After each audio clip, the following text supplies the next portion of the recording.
আলহামদুলিল্লাহ, অসংখ্য অসংখ্য ধন্যবাদ জানাচ্ছি আমাদের ফারাদ আলী দেওয়ান শাহিন ভাইকে। উনি অত্যন্ত গুরুত্বপূর্ণ কথা বলেছেন এবং তার এই কথার সঙ্গে আমরা একমত পোষণ করছি। আগামী দিনে শুধু নাটোর না, গোটা বাংলাদেশের কথা যেন তাফসীর মাহফিলে আর কেউ বন্ধ করতে না পারে, বিঘ্ন সৃষ্টি করতে না পারে।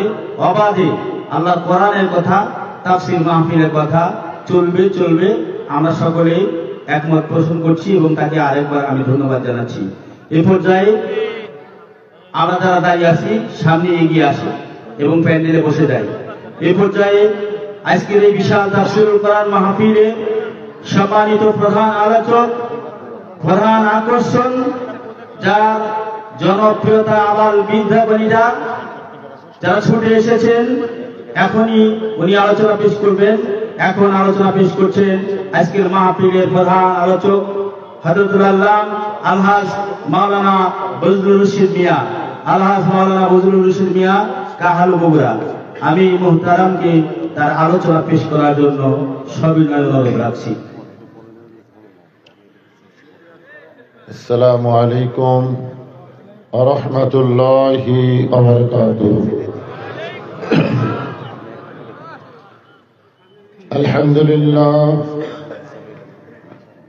আলহামদুলিল্লাহ নাহমাদুহু ওয়া নাস্তাঈনুহু ওয়া নাস্তাগফিরুহু ওয়া নু'মিনু বিহি ওয়া নাতাওয়াক্কালু আলাইহি ونعوذ بالله من شرور أنفسنا ومن سيئات أعمالنا من يهدي الله فلا مضل له ومن يضلله فلا هادي له। সকলে জবান খুলে বলেন আশহাদু আল্লা ইলাহা ইল্লাল্লাহু ওয়াহদাহু লা শারীকা লাহু ওয়া আশহাদু আন্না মুহাম্মাদান আবদুহু ওয়া রাসূলুহু الذي أرسل رسوله بالحق بشيرا ونذيرا وداعيا إلى الله بإذنه وسراجا منيرا. فقد قال الله تعالى في كلامه المجيد والفرقان الحميد. জবান খুলে সকলে পড়েন আউযু বিল্লাহি মিনাশ শাইতানির রাজীম। বিসমিল্লাহির রহমানির রহিম। ইযা আসাবাতুহুম মুসিবাতুন ক্বালু ইন্না লিল্লাহি ওয়া ইন্না ইলাইহি রাজিউন।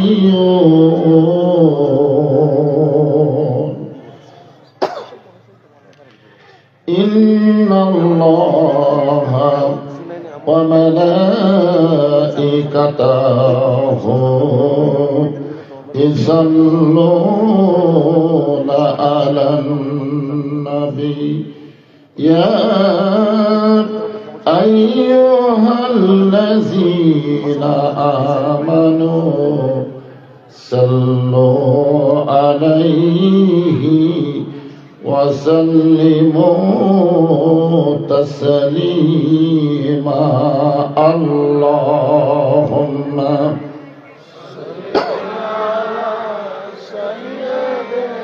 مولانا محمد ولا علي سيدنا شفيعنا তোর পাহাড়ের ধুলি লাগিয়া মুসা নবীর সম্মান বেড়ে যায় তোর পাহাড়ের ধুলি লাগিয়া মুসা নবীর সম্মান বেড়ে যায় নূর নবীজির জুতার ধুলায় দয়ার নবীজির জুতার ধুলায় আল্লাহর আরশ ধন্য হয় সাল্লাল্লাহু আলা মুহাম্মাদ সাল্লাল্লাহু আলাইহি ওয়াসাল্লাম সাল্লাল্লাহু আলা মুহাম্মাদ সাল্লাল্লাহু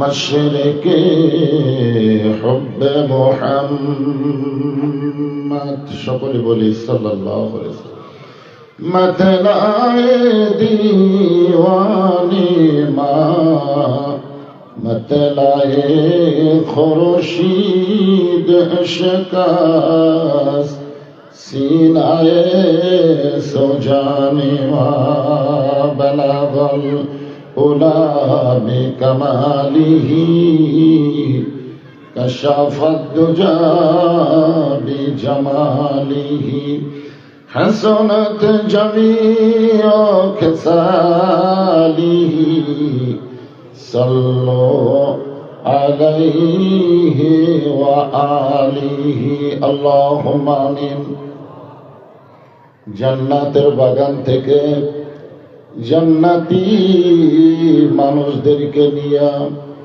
আমি গুনাহগার তোমার রহমতের দরজায় দুখানা হাত তুলেছি আল্লাহ হাসরের ময়দানে জব্বার আর কাহার নামে রূপ নিয়ে তুমি যখন বিচার শুরু করবে তোমার সামনে দাঁড়ায়া সমস্ত নবীরা নাফসি নাফসি বলে কাঁদতে থাকবে এমন কঠিন অবস্থা হাসরে হবে সেদিন সমস্ত নবী তার উম্মতকে ভুলে যাবে শুধু বলবে আল্লাহ আমার কি হবে আমার কি হবে একমাত্র দরদি নবী শাফাতের কান্ডারি ইয়া রব্বে হাবলি উম্মতি বলে সেজদায় পড়ে যাবে সেই কঠিন মুসিবতের সময় আজকের এই মাহফিলকে ওসিলা করে আমাদের সবাইকে রাসূলের উম্মতের কাতারে আল্লাহ কবুল করে নিও সুবহান রাব্বিকা রাব্বিল ইজ্জাতি আম্মা ইয়াসিফুন ওয়া সালামুন আলাল মুরসালিন walhamdulillahi rabbil alamin la ilaha illallah লা ইলাহা পিছনে যারা দাঁড়িয়ে আছেন সবাই বসেন বসাটাই হলো আদবি জি দাঁড়িয়ে থাকা হলো চরম বেয়াদবি এই জন্য যিনারা আসতেছেন সবাই এসে মাহফিলে বসেন লা ইলাহা ইল্লাল্লাহ লা ইলাহা লা ইলাহা ইল্লাল্লাহ লা ইলাহা চাঁদ সূরজ আর গ্রহ তারা আল্লাহ নামের পাগল পারা চাঁদ সূরজ আর গ্রহ তারা আল্লাহ নামের পাগল পারা আমার আল্লাহ নামের এতই দয়া আল্লাহ নামের এতই মায়া লুকিয়ে রাখছেন হে আল্লাহ জোরে লা ইলাহা ইল্লাল্লাহ। ছোট ছোট বাচ্চারা শুধু জিকির করতেছে, আপনারা সবাই করেন লা ইলাহা ইল্লাল্লাহ লা ইলাহা। যার দিলে আছে আমার আল্লাহর ভয়, যার মনে আছে আল্লাহর ভয়, আল্লাহ আল্লাহ সব সময়। আহার নিদ্রা ভালো লাগে না এই দুনিয়া, ভালো লাগে না, ভালো লাগে শুধু আল্লাহ জোরে লা ইলাহা ইল্লাল্লাহ। মাইকলা ভাই কোথায়? এটা সাউন্ড হয় না, এটা কোনো সাউন্ডই না। এটার একটু বেশি আমার চ্যান করতেছে, এটা একটু কমায় দেন আর এই সাইড একটু বাড়ায় দেন। লা ইলাহা ইল্লাল্লাহ লা ইলাহা লা ইলাহা ইল্লাল্লাহ মুহাম্মাদুর রাসূলুল্লাহ। রাসূলের মহব্বতে জবান খুলে সকলে বলি সাল্লাল্লাহু আলাইহি ওয়াসাল্লাম।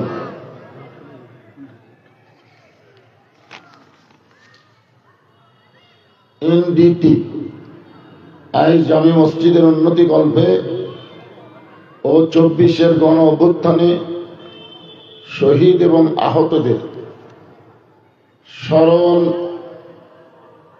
স্মরণে দোয়া উপলক্ষে আজকের এই তাফসীরুল কোরআন মাহফিল, আল্লাহ তাআলা আজকের এই মাহফিলে যেনাকে সম্মানিত সভাপতির আসনে কবুল করেছেন, এনডিটিআই জামি মসজিদের সম্মানিত সভাপতি। আজকের এই মাহফিল পরিচালনায় আলহাজ ডাক্তার আব্দুল মান্নান, সহসভাপতি এনডিটিআই জামি মসজিদ নাটোর আব্দুল সামাদ। আজকের এই মাহফিলের সম্মানিত প্রধান অতিথি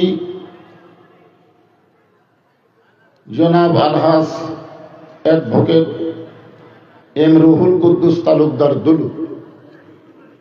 আজকের এই মাহফিলের সম্মানিত বিশেষ অতিথিবৃন্দ, সকলকেই অন্তরের অন্তঃস্থল থেকে আমি শুভেচ্ছা জ্ঞাপন করছি। আজকের এই মাহফিলের সম্মানিত ওলামায়ে কেরাম, আপনাদের মাঝে মাঝে যে সমস্ত আলেম ওলামা বসে আছেন, মঞ্চে আছেন, মাগরিবের নামাজের পর থেকে এত রাত পর্যন্ত কোরআন হাদিসের আলোকে অত্যন্ত গুরুত্বপূর্ণ তাফসীর করে শোনালেন আলেম ওলামা সহ আজকের এই মাহফিলের বক্তাগণকে অন্তরের অন্তঃস্থল থেকে আমি শুভেচ্ছা জ্ঞাপন করছি। আজকের এই মাহফিলে 24-এর স্বাধীনতার জন্য যারা জীবন দিয়েছেন, শহীদ হয়েছেন এবং যিনারা আহত অবস্থায় এখনো দুনিয়াতে আছেন, সকলের জন্য প্রাণ খোলা শুভেচ্ছা এবং দোয়া। এবং ওনাদের অভিভাবক যারা আজকের মঞ্চে উপস্থিত আছেন তাদেরকেও শুভেচ্ছা জ্ঞাপন করছি। আমার সামনে আল্লাহ যিনাদেরকে কবুল করেছেন, যিনারা আজকের এই তীব্র শীত উপেক্ষা করে আরামের বাড়ি, আরামের ঘর, ল্যাপ তোষকের মহব্বত কলিজা থেকে বের করে পবিত্র কোরআনের আকর্ষণে এই জান্নাতের বাগানে যিনারা বসে আছেন, আমার সামনে যারা বসে আছেন, আমি আমার অন্তরের অন্তঃস্থল থেকে আপনাদের সবাইকে শুভেচ্ছা জ্ঞাপন করছি। সম্মানিত মা বোনেরা, পর্দার অন্তরালে বসে বসে যারা আলোচনা শুনতেছেন তাদেরকেও শ্রদ্ধা জ্ঞাপন করে এই মুহূর্তে জানতে চাচ্ছি আপনারা সকলে কেমন আছেন? আলহামদুলিল্লাহ রাব্বিল আলামিন। যে আল্লাহ শারীরিক সুস্থতা এবং মানসিক প্রশান্তি, সুবহানাল্লাহ বলেন। খালি শরীর তো সুস্থ থাকলে হবে না, মনের একটা প্রশান্তি লাগবে, যেরকম ঠিক কিনা? গত বছর এই সময় বাংলাদেশে আমরা অনেকেই সুস্থ ছিলাম, কিন্তু মনের প্রশান্তি ছিল না, মনের মধ্যে একটা অশান্তি ছিল, অশান্তি। না জানি কি হয়, না জানি কি হয়, খালি ধরা পড়ার ভয়, ঠিক না বলে? কিন্তু দেখেন এই বছরে কিন্তু আর এই অশান্তি নাই, সকলের মনের মধ্যে একটা প্রশান্তি। যে আল্লাহ শারীরিক সুস্থতা এবং মানসিক প্রশান্তি লাভের জন্য আজকের এই কোরআন কারিমের মাহফিল আমাদের কবুল করলেন, আমরা সে আল্লাহর উপরে খুশি না বেজার? তাহলে জবান খুলে সমস্বরে সকলে বলবো, রব্বানা লাকাল হামদ হামদান কাসীরান তাইয়িবান মুবারাকান ফীহি। মাশাআল্লাহ। এই ছোট ছোট মানুষের বিশ্বাস নাই, কিছুক্ষণ পরে এদের ওটা শুরু হবে, কারণ অধিকাংশের সিজার করা, যখন কি করা, সিজার করা বাচ্চাদের ধৈর্য কম, অস্থির বেশি। এরা মোবাইল ছাড়া কান্নাও থামে না, মোবাইল ছাড়া ভাতও খায় না, ঠিক কি? এরা কিন্তু তালে ঠিক আছে, কিন্তু কিছুক্ষণ পরে আর থাকবে না, উঠে যাবেন। উঠে যাবেন না আপনারা? থাকবেন? মাশাআল্লাহ, দেখা যায়। আমরা আল্লাহর প্রশংসা করলাম এই কারণেই যে জন্মগতভাবে আমরা মুসলমানের ঘরে আল্লাহ কবুল করেছেন। আমি যে আয়াতে কারিমা আজকে তেলাওয়াত করলাম, আয়াতকে সামনে নিয়েই আপনাদের সামনে আলোচনা হবে ইনশাআল্লাহ। তবে একটা কথা আমরা সকলে বিশ্বাস করি, আমরা এ জগতে ছিলাম না, আমরা আর একটা জগতে ছিলাম। বিশ্বাস করেন না? মনে নেই, মনে আছে, কিন্তু বিশ্বাস তো আছে। বিশ্বাস আছে না নাই? আবার আমরা এই জগতেও থাকবো না, আমরা আর একটা জগতে যাব। সেই জগতে যাওয়ার কথা বিশ্বাস হয়? হয়। তাহলে আমরা এসেছি থাকার জন্যে না, যাওয়ার জন্যে। তাই এইটুকু মনে রেখেও আসলে ইনশাল্লাহ, বেশি বোঝার দরকার নেই। সবাই বিশ্বাস করেন আমরা এসেছি থাকার জন্যে না যাওয়ার জন্যে? হ্যাঁ, এই মাহফিলে যেমন এসেছি, আমরা এক সময় চলে যাব, এই বিশ্বাস আমাদের আছে না নাই? এখানে কি আমরা সবসময় থাকবো? এখান থেকে আমরা চলে যাব, কোথায় যাব? বাড়িতে যাব। বাড়িতে যাওয়ার কোনো গ্যারান্টি নাই, কিন্তু আমরা যে কবরে যাব এই ব্যাপারে কোনো সন্দেহ নাই। আজকে যে সমস্ত ছাত্র জনতা এই বাংলাদেশের দ্বিতীয় স্বাধীনতার জন্য জীবন দিয়েছে এবং যারা আহত পঙ্গু অবস্থা আছে, ওনারা অনেকেই কিন্তু স্মরণীয় বরণীয় মানুষ। এইটাকে সামনে নিয়েই আমাদের বগুড়াতে কোনো মানুষ যখন মারা যায়, বগুড়ার কথা বলতেছি, মরার সাথে সাথে যারাই শুনবে সঙ্গে সঙ্গে পড়ে ইন্না লিল্লাহি ওয়া ইন্না ইলাইহি রাজিউন। আপনাদের নাটোরের খবর কি? একই খবর, ঠিক না? মাশাআল্লাহ। আমরা আল্লাহর প্রশংসা এই কারণেই করব যে আমরা মুসলমানের ঘরে জন্ম নিয়েছি এবং মুসলমান হয়েই দুনিয়া ছাড়ব। বিশ্বাস হয় না? না হওয়ার পিছনে কারণ আছে। আল্লাহ কোরআনে বলেন, ইয়া আইয়ুহাল্লাযীনা আমানুত্তাকুল্লাহা হাক্কা তুকাতিহি ওয়া লা তামুতুন্না ইল্লা ওয়া আনতুম মুসলিমুন। আল্লাহু আকবার। এখানে আল্লাহ শেষে কি বললেন? যে তোমরা মুসলমান না হইয়া মরো না। আপনারা বলেন তো, মুসলমান না হয়ে মরার কথা আল্লাহ বলেছেন মুসলমান না হয়ে মরো না, এটা আমাদের জন্য সহজ না কঠিন? আমাদের জন্য খুবই সহজ। কিন্তু যারা হিন্দুর ঘরে জন্ম নিয়েছে, ইহুদি খ্রিস্টানের ঘরে জন্ম নিয়েছে, তাদের জন্য মুসলমান হয়ে মরা খুবই কঠিন। কিন্তু আমাদের জন্য কি কঠিন? কারণ আমরা জন্মেছি তো মুসলমানের ঘরে, তা আমাদের মৃত্যু তো মুসলমান হিসাবেই হবে। কিন্তু এই কথা আল্লাহ ইহুদি খ্রিস্টান বৌদ্ধ এদেরকে লক্ষ্য করে বলেননি। আল্লাহ বলেছেন, ইয়া আইয়ুহাল্লাযীনা আমানু, যারা আমাকে বিশ্বাস স্থাপন করেছে। এখানেই তো মাথা ঘোরে, এখানেই তো চিন্তা আছে না নাই? জোরে কান আছে না নাই? আরে ভাই মাই করা কি রে, এদিকে সাউন্ড হয় না কেন? দে তাকাও, কে এদিকে কথা বলে সাউন্ড হয় না?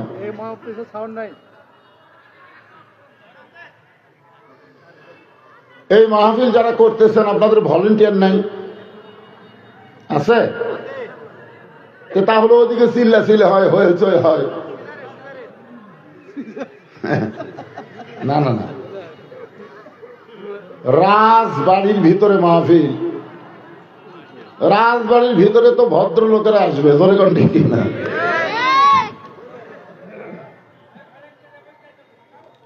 ওইখানে যাও, চিল্লা চিল্লি না করে হয় মাহফিলে বসবে, না হয় চলে যাবে। ধানের মধ্যে চিটা পাতানোর দরকার নাই, জোরে কোন কথা ঠিক ছিল? ঢপ একই। আপনি দেখবেন ধান আর চিটা পাতানো একই সাইজ না? একই সাইজ। কিন্তু আপনি কেন রাখবেন? ওগুলা রাখা লাভ কি? অল্প হলেও ভালো গল্প হবে যদি পরিবেশটা সুন্দর হয়, জোরে কোন ঠিক কি না? পরিবেশটা সুন্দর হবে। বর্তমানে আমাদের বাংলাদেশের পরিবেশ খুব ভালো না? ভালো না। এই তো ওটা ওটি শুরু হয়ে গেল। এই তো এই সব কয়টা তুলে দেন, যাও ময়নার আসলে যাও যাও যাও। কারণ আমি জানি তো আমার মাদ্রাসা আছে, এদেরকে আমি চিনি না। এরা 1 ঘন্টার মধ্যে 3 বার পেশাব করার ছুটি নেয়, 1 ঘন্টার মধ্যে 3 বার, অথচ পেশাব লাগেনি কিছুক্ষণ পরপরই। আমি একদিন চেয়ারে বসে দেখতেছি একই ছেলে 1-1 ঘন্টার মধ্যে 2-3 বার বাইরে আসলো। আমি বললাম, তোর খবর কি? কয় পেশাব। ও যখন পেশাব খানাত গেল, আমি আস্তে আস্তে তার পিছনে দাঁড়াই আছি, দেখি কি কত পেশাব বার হয়। দেখি 1 ফোঁটাও পেশাব বাড়ায়নি, আমার দিকে তাকায় ক্যাপের পানি ছেড়ে দিচ্ছে। আমি বললাম, কে রে, কি খবর? মানে মাদ্রাসার বাচ্চার এরকম দুষ্টই হয় কি? তোমরা দুষ্টামি করবে? এখনো যাও, সময় আছে, ও আর শুরু করিনি। হ্যাঁ যাও, এই যাও, শুনবে? আলহামদুলিল্লাহ, শুনলে ভালো। হ্যাঁ, চিন্তা করে দেখেন, যারা ইহুদি খ্রিস্টান বৌদ্ধ হিন্দুর ঘরে জন্ম নিল, তাদের মুসলমান হয়ে মরা খুবই কঠিন, ঠিক কিনা বলেন? এই আয়াতটা কিন্তু মুসলমানকে লক্ষ্য করে আল্লাহ বলতেছেন।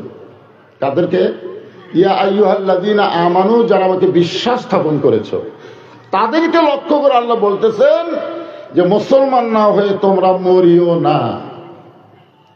মুসলমানের ঘরে জন্ম নিলেই মুসলমান হয়ে মারা যাবে, এটা বলা যাচ্ছে না। কারণ একটা হিন্দু তার সন্তানকে জন্ম দিয়া মুসলমানের বাড়িতে লালন পালন করতে দিছে, 10 বছর পরে হিন্দু তার সন্তানকে ফেরত নিছে। আপনারা বলেন তো, এই সন্তান ভগবান কবে না আল্লাহ কবে? বুঝে শোনা শুনতেছেন আপনারা? খেয়াল করে কি বলবে? আরো জোরে বলেন। জন্মকে দিছে হিন্দু, কিন্তু মুসলমানের পরিবেশে বড় হচ্ছে। আর একটা হিন্দু জন্ম দিয়ে মুসলমানের বাড়িতে লালন পালন করেছে 10 বছর, আবার মুসলমান জন্ম দিয়ে হিন্দুর বাড়িতে লালন পালন করেছে 10 বছর। এখন বলেন তো, এই ছেলেটা এসে কি আল্লাহ কবে না ভগবান কবে? তাহলে কি বুঝলেন? যে জন্ম দিলেই হিন্দু মুসলমান হয় না, হিন্দু মুসলমান হয় পরিবেশের কারণে। বর্তমানে আমাদের বাংলাদেশের যে পরিবেশ চলতেছে, এটা কি সুবহানাল্লাহ না ইন্না লিল্লাহ? আল্লাহ বলতেছেন, ইজা আসাবাতুহুম মুসিবাতুন ক্বালু ইন্না লিল্লাহি وإنا إليه راجعون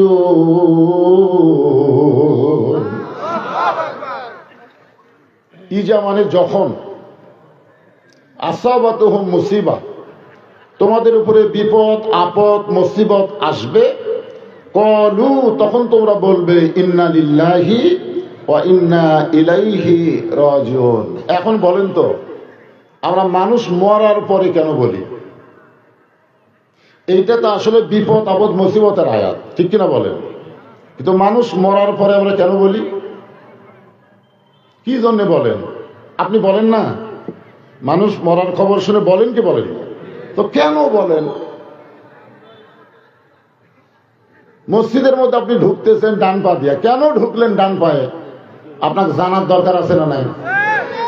মসজিদে ঢোকার সময় একটা দোয়া পড়লেন, আল্লাহুম্মা আফতাহলি আবওয়াবা রাহমাতিক, কেন দোয়া পড়লেন? জানার দরকার আছে না নাই? আপনার কি জানেন?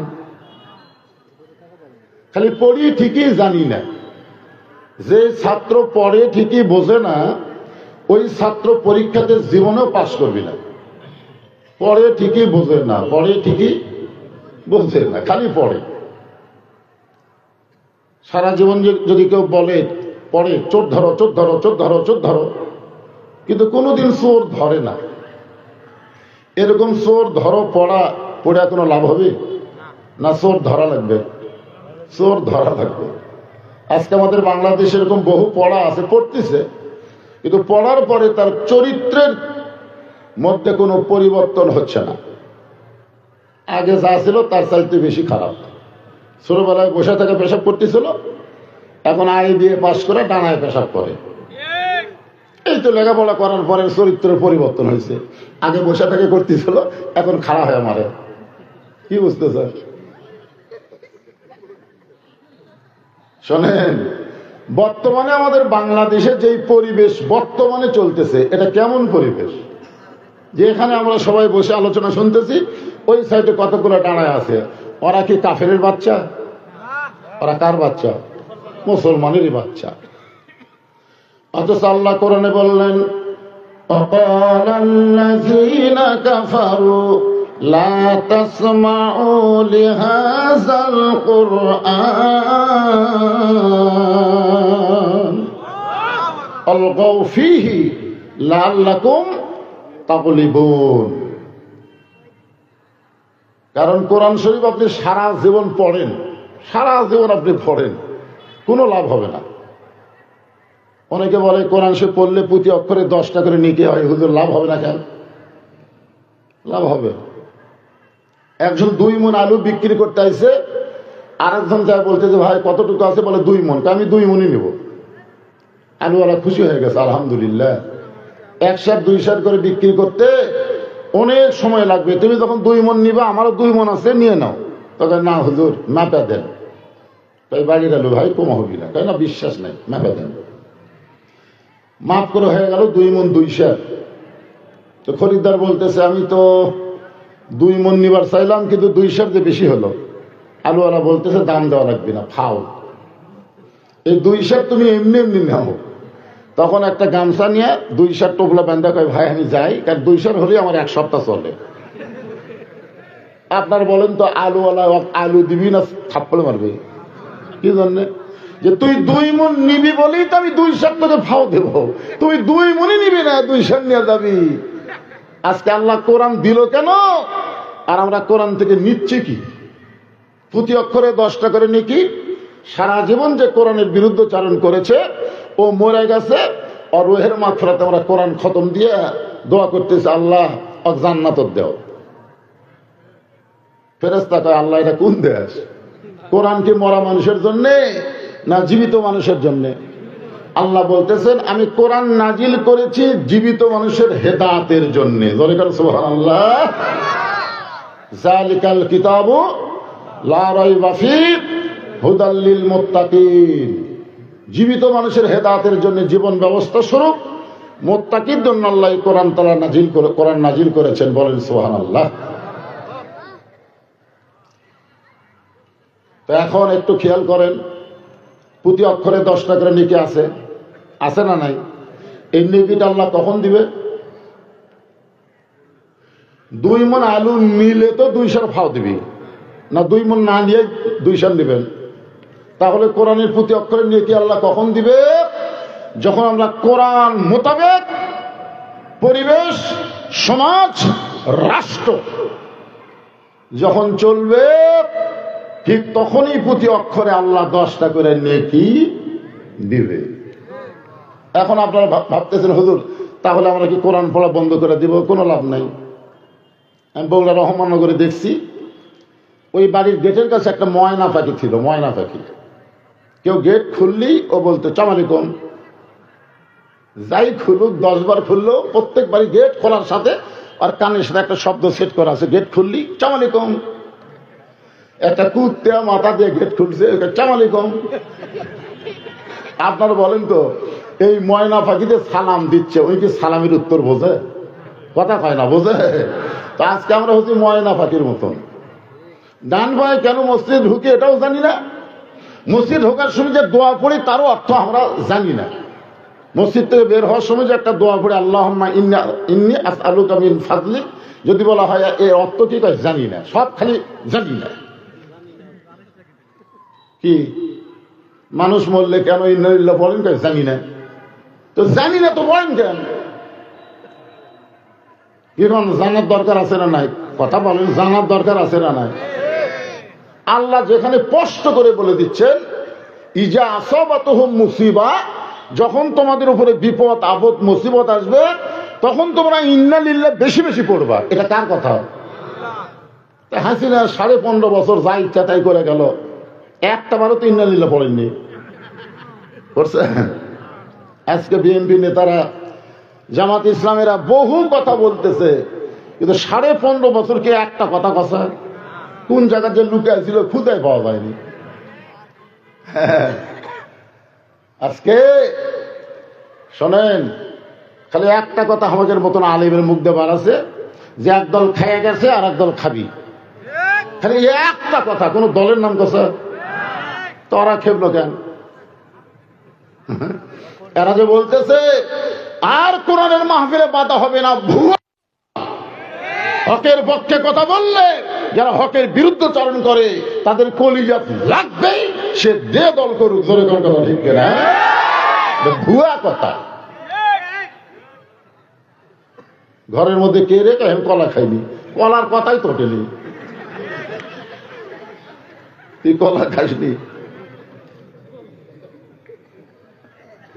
ব্যাপারটা হলো 15.5 বছর আমরা বিপদে ছিলাম, আগামীতে এই বিপদে যেন না পড়ি, এই জন্য ইন্না লিল্লাহর উপর আজকে তাফসীর হবে। ঠিক আছে? হ্যাঁ, নামের মধ্যে ইসলাম আছে, নামের মধ্যে ইসলাম আছে, একটা সামান্য নামের মধ্যে ইসলাম আছে। আর উনি বলে রাজনীতির মধ্যে কোনো ইসলাম নাই, ইসলামের সাথে কোনো রাজনীতি নাই। কে রে পাগলা, তুই একটা সামান্য নামের মধ্যে ইসলাম ঢুকেছ, আর এত বড় বিশাল একটা নীতি রাজনীতি, তার মধ্যে ইসলাম নাই। এখন যদি ইসলাম নিয়ে আমরা কথা বলি, এত ওয়াজ করবো আসেনি, একটা দলের প্রচার করতেছে। কোন দলের? কোন দলের প্রচার? কোন দলের নাম ধরবেন না, খবরদার। এখানে কোন দলের প্রচার করতেছি, আল্লাহর কোরআনের হক কথা শুনবার আছি। জোরে কথা ঠিক না? কোন দলের প্রচার না। যদি কোন দলের পক্ষে যায়, যাক, প্রচার এমনি হবে। সে যদি আল্লাহর কোরআনের দল করে তাহলে তার পক্ষে যাবেই, আর সে যদি মানুষের দল করে তার বিপক্ষে যাবেই। জোরে কথা ঠিক না? এখানে তো চিল্লা চিল্লি করে কাম হবে না। ইসলামের রাজনীতি নাই। সূরা মুলুক বাদ দাও, তুমি কত বড় বাপের বেটা হচ্ছ। আল্লাহ নিজেই বলেছেন আমার কোরআনে হাত দিবে, হাত দিবে। ইন্না নাহনু নাযালনা যিকরা ওয়া ইন্না লাহু লাহাফিজুন। আমি আল্লাহ তাআলা কোরআন হেফাজতের দায়িত্ব নিজেই নিয়েছি। জোরে কান সুবহানাল্লাহ। তাবারাকাল্লাযী বিয়াদিহিল মুলকু ওয়া হুয়া আলা কুল্লি শাইইন কাদির। গোটা পৃথিবীর রাজত্ব, কর্তৃত্ব, মালিকানা কার হাতে? সম্রাট শাহজাহান মসজিদের মধ্যে ঢুকে 2 হাত তুলে কাঁদতেছে, ও বাদশাহ, বাদশাহ, তোমার দরবারে আমি ফকির। বাংলাদেশের মতন 50টা দেশের বাদশা ফকির হয়ে আল্লাহকে বাদশা বিশ্বাস করে চোখের পানি বের করে কান্দিছে। এখন বলেন সম্রাট শাহজাহান যাকে বাদশা বানালো তিনি কে? বাদশার এক নাম হলো রাজা, আর রাজার নীতির নামই হলো রাজনীতি। তাহলে আল্লাহর নীতি হলো রাজনীতি, আর শাহজাহানের নীতি হলো ফকরের নীতি। যেরকম কি নীতি? ও বাদশার বাদশা, তোমার দরবারে আমি কি? তো তাহলে মানুষের নীতি হলো ফকরের নীতি, আর আল্লাহর নীতি হলো রাজনীতি। তাহলে কেমনে তুমি বলো ইসলামের রাজনীতি নাই? কে রে পাগলা, ইসলামই তো হলো রাজনীতি। ইসলামের বাহিরে যত নীতি সব হলো ফকরা নীতি। যেরকম কথা ঠিক না? সব হলো ভণ্ড নীতি, সব হলো শয়তানের নীতি। খালি আছে গোটা কোরআনই তো রাজনীতি। ভিতরে না ঢুকে বাইরে থেকে চিল্লাচিল্লি, তাহলে হবে? আপনি ভিতরে আসেন, ভিতরে ঢোকেন। আধা আধি ঢুকলে হবে না, পুরোপুরি ঢোকা লাগবে। আপনি শীতের দিনে ল্যাপের কি অর্ধেক ঢোকেন না পুরাই ঢোকেন? মনে করতেছেন না ঠিক আছে 12,000 টাকার কম্বল গোটা শরীর দেবো, পাও খালি বাইর করে থবো, ঠিক আছে। দেখেন কিছুদিন পর মশা যখন শুরু হবে তখন মশারির মধ্যে কি গোটালি ঢুকবে না অর্ধেক ঢুকবেন? কথা কয় না। গোটা শরীরই মশারির মধ্যে আছে, গেলে হাতটা বাইর করে থবেন। দেখি তো মশা কি করে, চুমা খায় না কামড় দেয়? আপনি যখন লুঙ্গি পরছেন তখন কি লুঙ্গি অর্ধেক পরছেন না পুরোপুরি পরছেন? আপনি যে ফুল প্যান্ট পরলেন, এই ফুল প্যান্ট কি অর্ধেক পরছেন না পুরোপুরি পরছেন? আপনি যখন ভাত খাবার বসলেন তখন কি পুরো পেটে খাচ্ছেন না অর্ধেক পেট খাচ্ছেন? কথা কয় না। তাহলে সব জায়গায় পুরোপুরি, খালি ইসলামের ব্যাপারে ছাড়াছাড়ি। এইটা তো ইসলাম দিবে না রে ভাই। এই জন্যে ইজা আসাবাতুহুম মুসিবাতুন ক্বালু, সকলে পড়েন ইন্না লিল্লাহি ওয়া ইন্না ইলাইহি রাজিউন।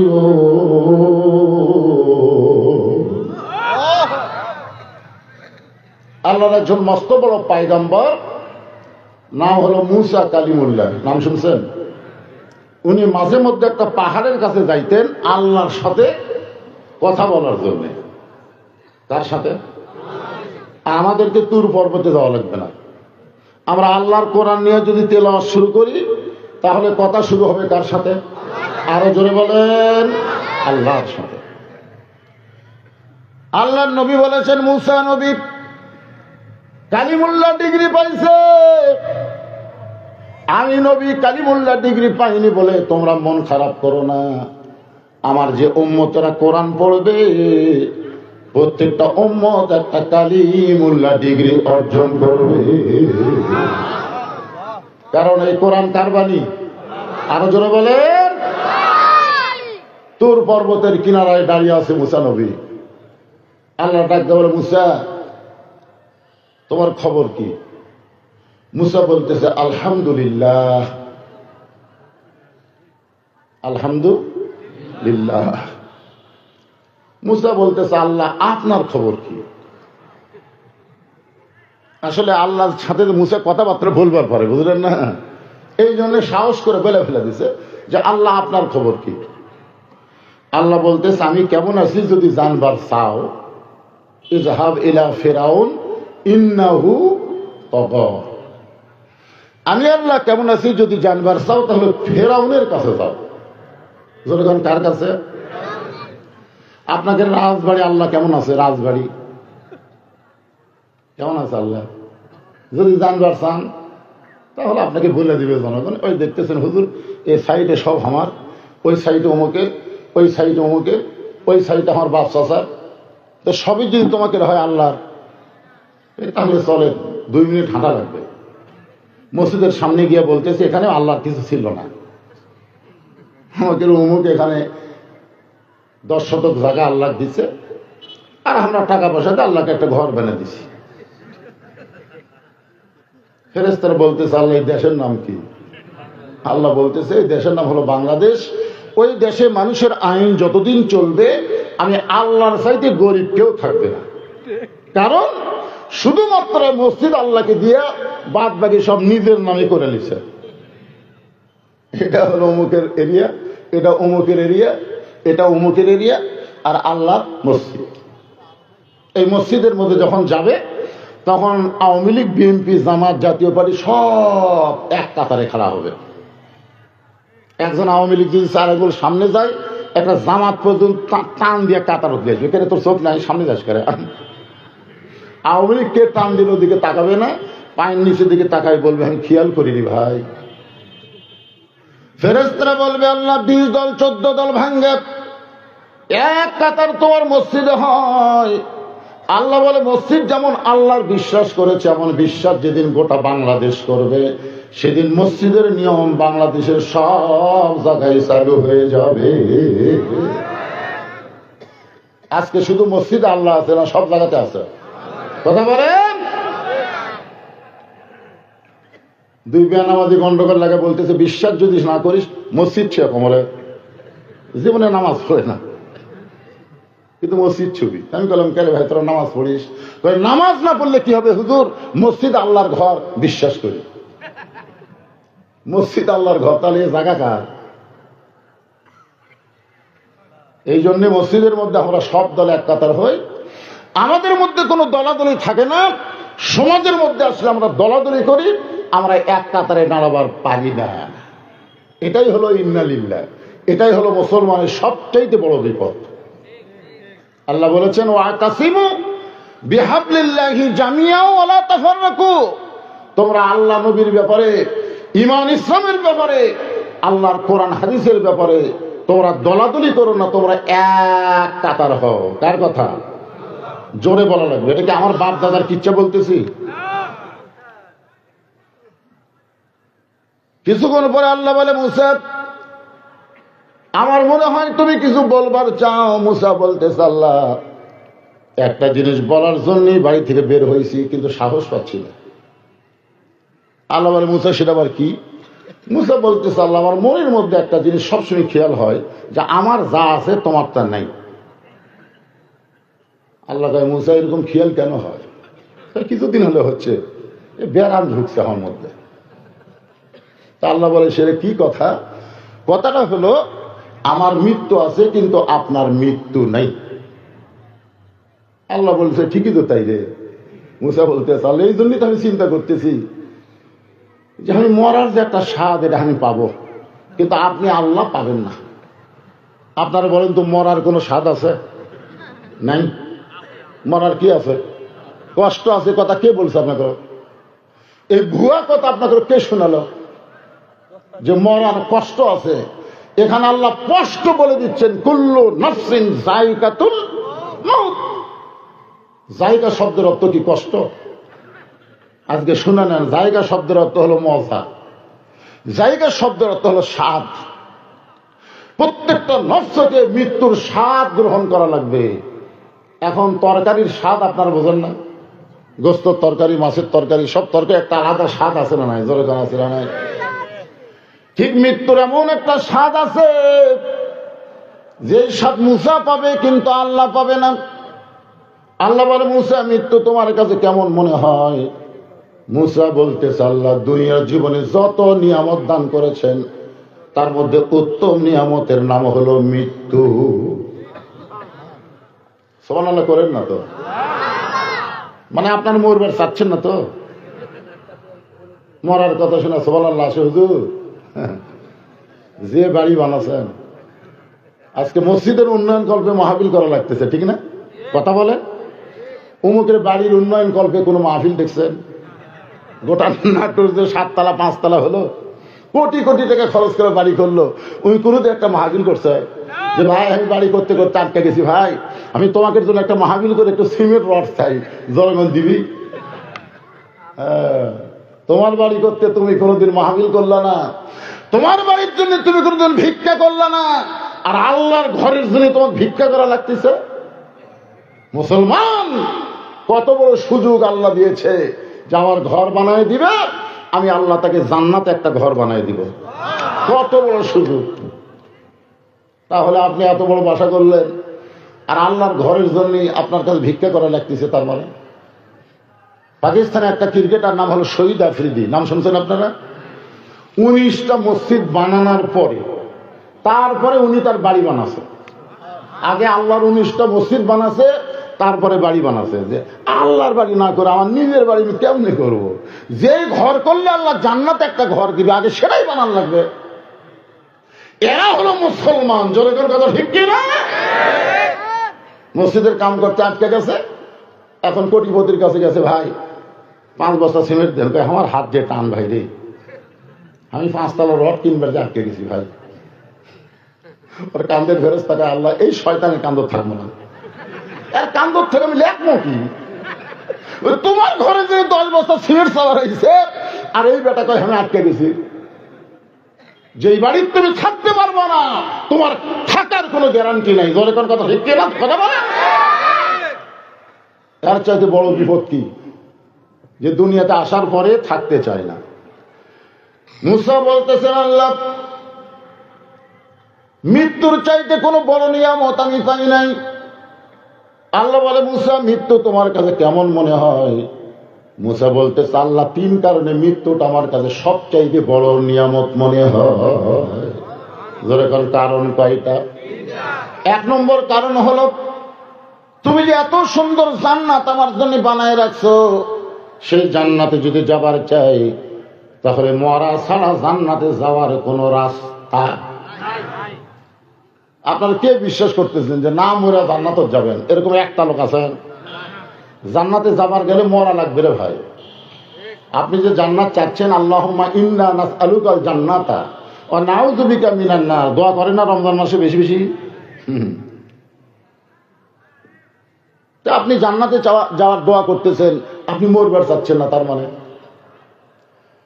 যে হাসিনাকে দাবলানোর জন্য যে 2000 ছাত্র জনতা জীবন দিল, কি মনে করতেছেন?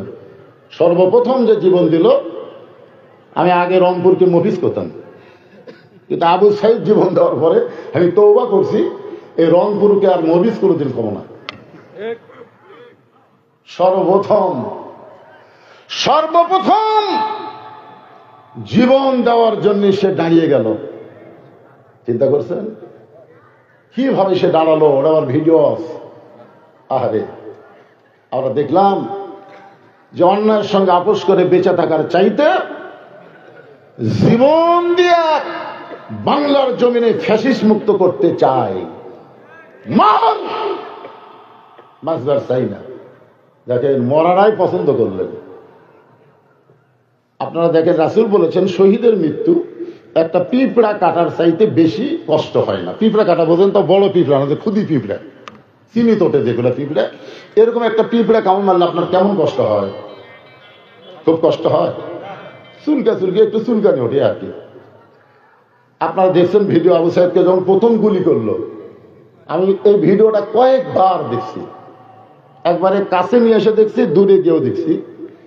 একটা বারো গুলি লাগার পরে ও বাবারে মারে চিল্লা ওঠেনি, বরং গুলি লাগার পরে আরো 2 ধাপ সামনে আইছে, মা। আবার যখন গুলি করলো তখনই কিন্তু সে দাঁড়ায় আছে। আবার যখন গুলি করলো তখন 2 বন্ধু এসে ওকে ধরলো, চট করে গড়ে পড়লো। এখান থেকে বোঝা গেল যে আল্লাহর জন্য বাতিলের বিরুদ্ধে জীবন দেওয়া এটা সাধারণ মৃত্যু নয়, এটা হলো শাহাদতের মৃত্যু।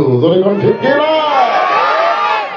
আপনাদের নাটোরেও তো 4-5 জন জীবন দিছে, যাইনি ভাই? হ্যাঁ। মুসা আলাইহিস সালাম বলতেছে, আল্লাহ এত সুন্দর জান্নাত বানায় রাখছেন, সেই জান্নাতে যদি যাবার চাই, মরা ছাড়া জান্নাতে যাওয়ার কোন রাস্তা। লাইলাতুল মেরাজ আমাদের নবী একটা মসজিদের মধ্যে 2 রাকাত নামাজ পড়াইছেন। কোরআন আল্লাহ বলেছেন, সুবহানাল্লাযী আসরা বিআবদিহি লাইলাম মিনাল মাসজিদিল হারাম ইলাল মাসজিদিল আকসা। বর্তমানে জেরুজালেমে যে মসজিদটা আছে তার নাম হলো আকসা, যাকে আমরা বলি বাইতুল, কথা বলেন না কেন ভাইজান, বাইতুল মুকাদ্দাস। ওই মসজিদে আল্লাহর নবী 2 রাকাত নামাজের ইমামতি করেছেন। সাহাবীরা জিজ্ঞাসা করলেন, হুজুর কোরআনের আয়াতে দুইটা মসজিদের নাম আছে, একটা হলো মসজিদে হারাম আর একটা বাইতুল আকসা, এই দুই মসজিদের মধ্যে দাম বেশি কার? কোন মসজিদের দাম বেশি? তো আল্লাহ রাসূল কিছুক্ষণ চিন্তা করলেন, তারপরে বললেন, বাইতুল্লাহ মসজিদে হারাম যেটা আমরা তাওয়াফ করি তার দাম বেশি, আর বাইতুল মুকাদ্দাসের সম্মান বেশি। আপনার বলেন তো, দাম বেশি আর সম্মান বেশি, তার মধ্যে তফাৎ কি? এমপির দাম বেশি, ইমামের সম্মান বেশি। জুমার দিনে এমপি হোক মন্ত্রী হোক কাতারত বসো, আর ইমাম সাহেব মেম্বরত বসে। জোরে কথা কর না কেন? ইমাম সাহেব মেম্বরে বসে, সবার উপরে ইমাম বসে থাকে, এরকম লোক ঝোঁকায়। মন্ত্রী মাথা নিচু করে আছে, এমপি মাথা নিচু করে আছে, আর কেউ মাথা খাড়া করে পারে না। তার মানে কি বোঝা গেল? এমপির দাম বেশি, মন্ত্রীর দাম বেশি, আর ইমামের সম্মান বেশি। সমস্ত নবীরা মসজিদে হারাম তাওয়াফ করতে পারে, মসজিদে হারামের মধ্যে সমস্ত নবীরা ঢোকে নাই, কিন্তু বাইতুল মুকাদ্দাসের ভিতরে আল্লাহ সমস্ত নবী রাসূলকে ঢুকায়া আমাদের নবীর পিছনে ইক্তেদা করাইছে। জোরে কান সুবহানাল্লাহ। তখন থেকে আমাদের নবীর ডিগ্রি কি হলো? ইমামুল আম্বিয়া। নবীর উম্মত হিসাবে এটা জানা দরকার রে ভাই। ইমামুল আম্বিয়া, ইমামুল মুরসালিন। আল্লাহ নবী 2 রাকাত নামাজ শেষ করলেন। জিবরাইল বললেন, রাসূলুল্লাহ আপনার পিছনে যারা নামাজ পড়লো আপনি কি তাদের চেনেন? রাসূল বললেন, আমি কাউরে চিনি না। এরা কারা? ফেরেশতা জিবরাইল বললেন, 1,24,000 পয়গম্বর রাসূল, আজকে তারা মুসল্লি হলো, আল্লাহ আপনাকে ইমাম বানিয়ে দিল। নবী তখন চমকে বলতেন, জিবরাইল ভাই আমি একটু নবী রাসূলকে দেখবার চাই। সঙ্গে সঙ্গে একটা মেম্বার এনে নবীকে বলা হলো, আপনি মেম্বারে দাঁড়ায় সমস্ত নবী রাসূলকে দেখেন। আল্লাহ রাসূল দেখতেছে সমস্ত নবী রাসূলকে। একটা নবী খুব আস্তে আস্তে আস্তে আস্তে আস্তে আস্তে নবীর কাছে আসছে। একটা নবীকে দেখতে দেখতে একেবারে নবীর কাছে চলে যাচ্ছে। তো আল্লাহ রাসূল বললেন, ভাই আপনি কোন নবী? বলে, আমার নাম হলো ইউসুফ। নবী ভাই কে রে? ইউসুফ তো হলো সবচাইতে সুন্দর। এই আমার কাছে চলে আসলো। নবী খেয়াল করে দেখে হেজাকের কাছে মোমবাতি। নবী হলেন হেজাক আর ইউসুফ নবী হলো মোমবাতি। সুবহানাল্লাহ। অনেক বক্তা বলে ইউসুফকে আল্লাহ সবচাইতে সুন্দর করে তৈরি করছে, ভুয়া কথা। আমাদের নবীর মতন সুন্দর পৃথিবীতে কেউ আসেও নি, কেউ কোনোদিন আসবেও না। 400 রোজ গ্রহ তারা, তারি নূরের ইশারা, নূরে যে অন্ধকারে ডুবিত এই ধরনী। সবাই বলেন, নবী মোর পরশমণি, নবী মোর সোনার খনি, নবী নাম ভাবে যেজন সেই তো দোজা হানের ধ্বনি। আল্লাহু আকবার।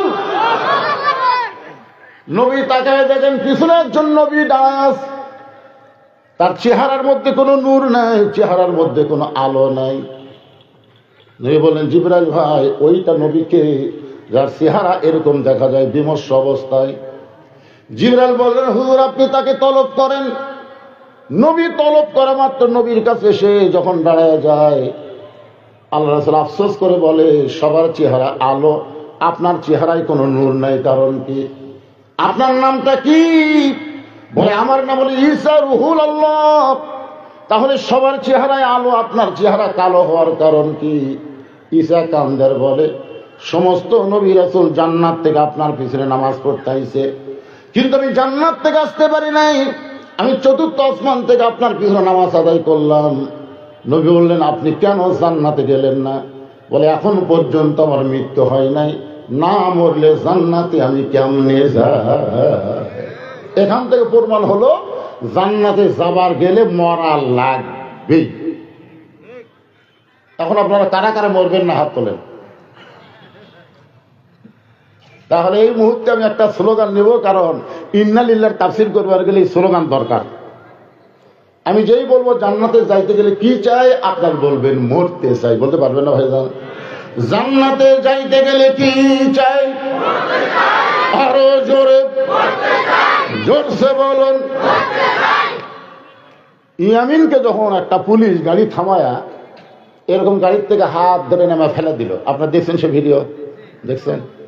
ফেলা দেওয়ার পরে কিন্তু ছেলেটা এরকম করছে, করেনি? গাড়ির কাছে পড়ার পরে তাকে আবার টাইনে নিয়ে এসে রাস্তার এক সাইডে তুলল। এই ভিডিও দেখার পরে আমার বাড়ি আলি বেহুশ হয়ে গেছিল, মানে দেখি তার হাট একটু দুর্বল। আমাকে বলে এরা মানুষ, একটা ছেলেকে ভাবে ফেলে দিল গাড়ি থেকে, ছেলেটা জীবিতও ছিল, তারপরেও তার কোনো চিকিৎসা হলো না। আমি বললাম বিবি কান্দো না, এমনকে চিকিৎসা করলে হয়তো কিছুদিন বাঁচত, কিন্তু এভাবে চলে যাওয়ার কারণে 8টা জান্নাতের দরজা আল্লাহ তাকে খুলে ধরেছে। এই মৃত্যু সবার ভাগ্যে হয় না। আল্লাহ সাইদি প্রত্যেকটা মাহফিলে দোয়া করেছে, আল্লাহ আমাকে শাহাদতের মৃত্যু দিও। জেলখানায় মরলে তিনি শাহাদতের মৃত্যু হতো না, এই জন্য জেলখানা থেকে বের করে তাকে হাসপাতাল নিয়ে গিয়ে হত্যা করা হয়েছে।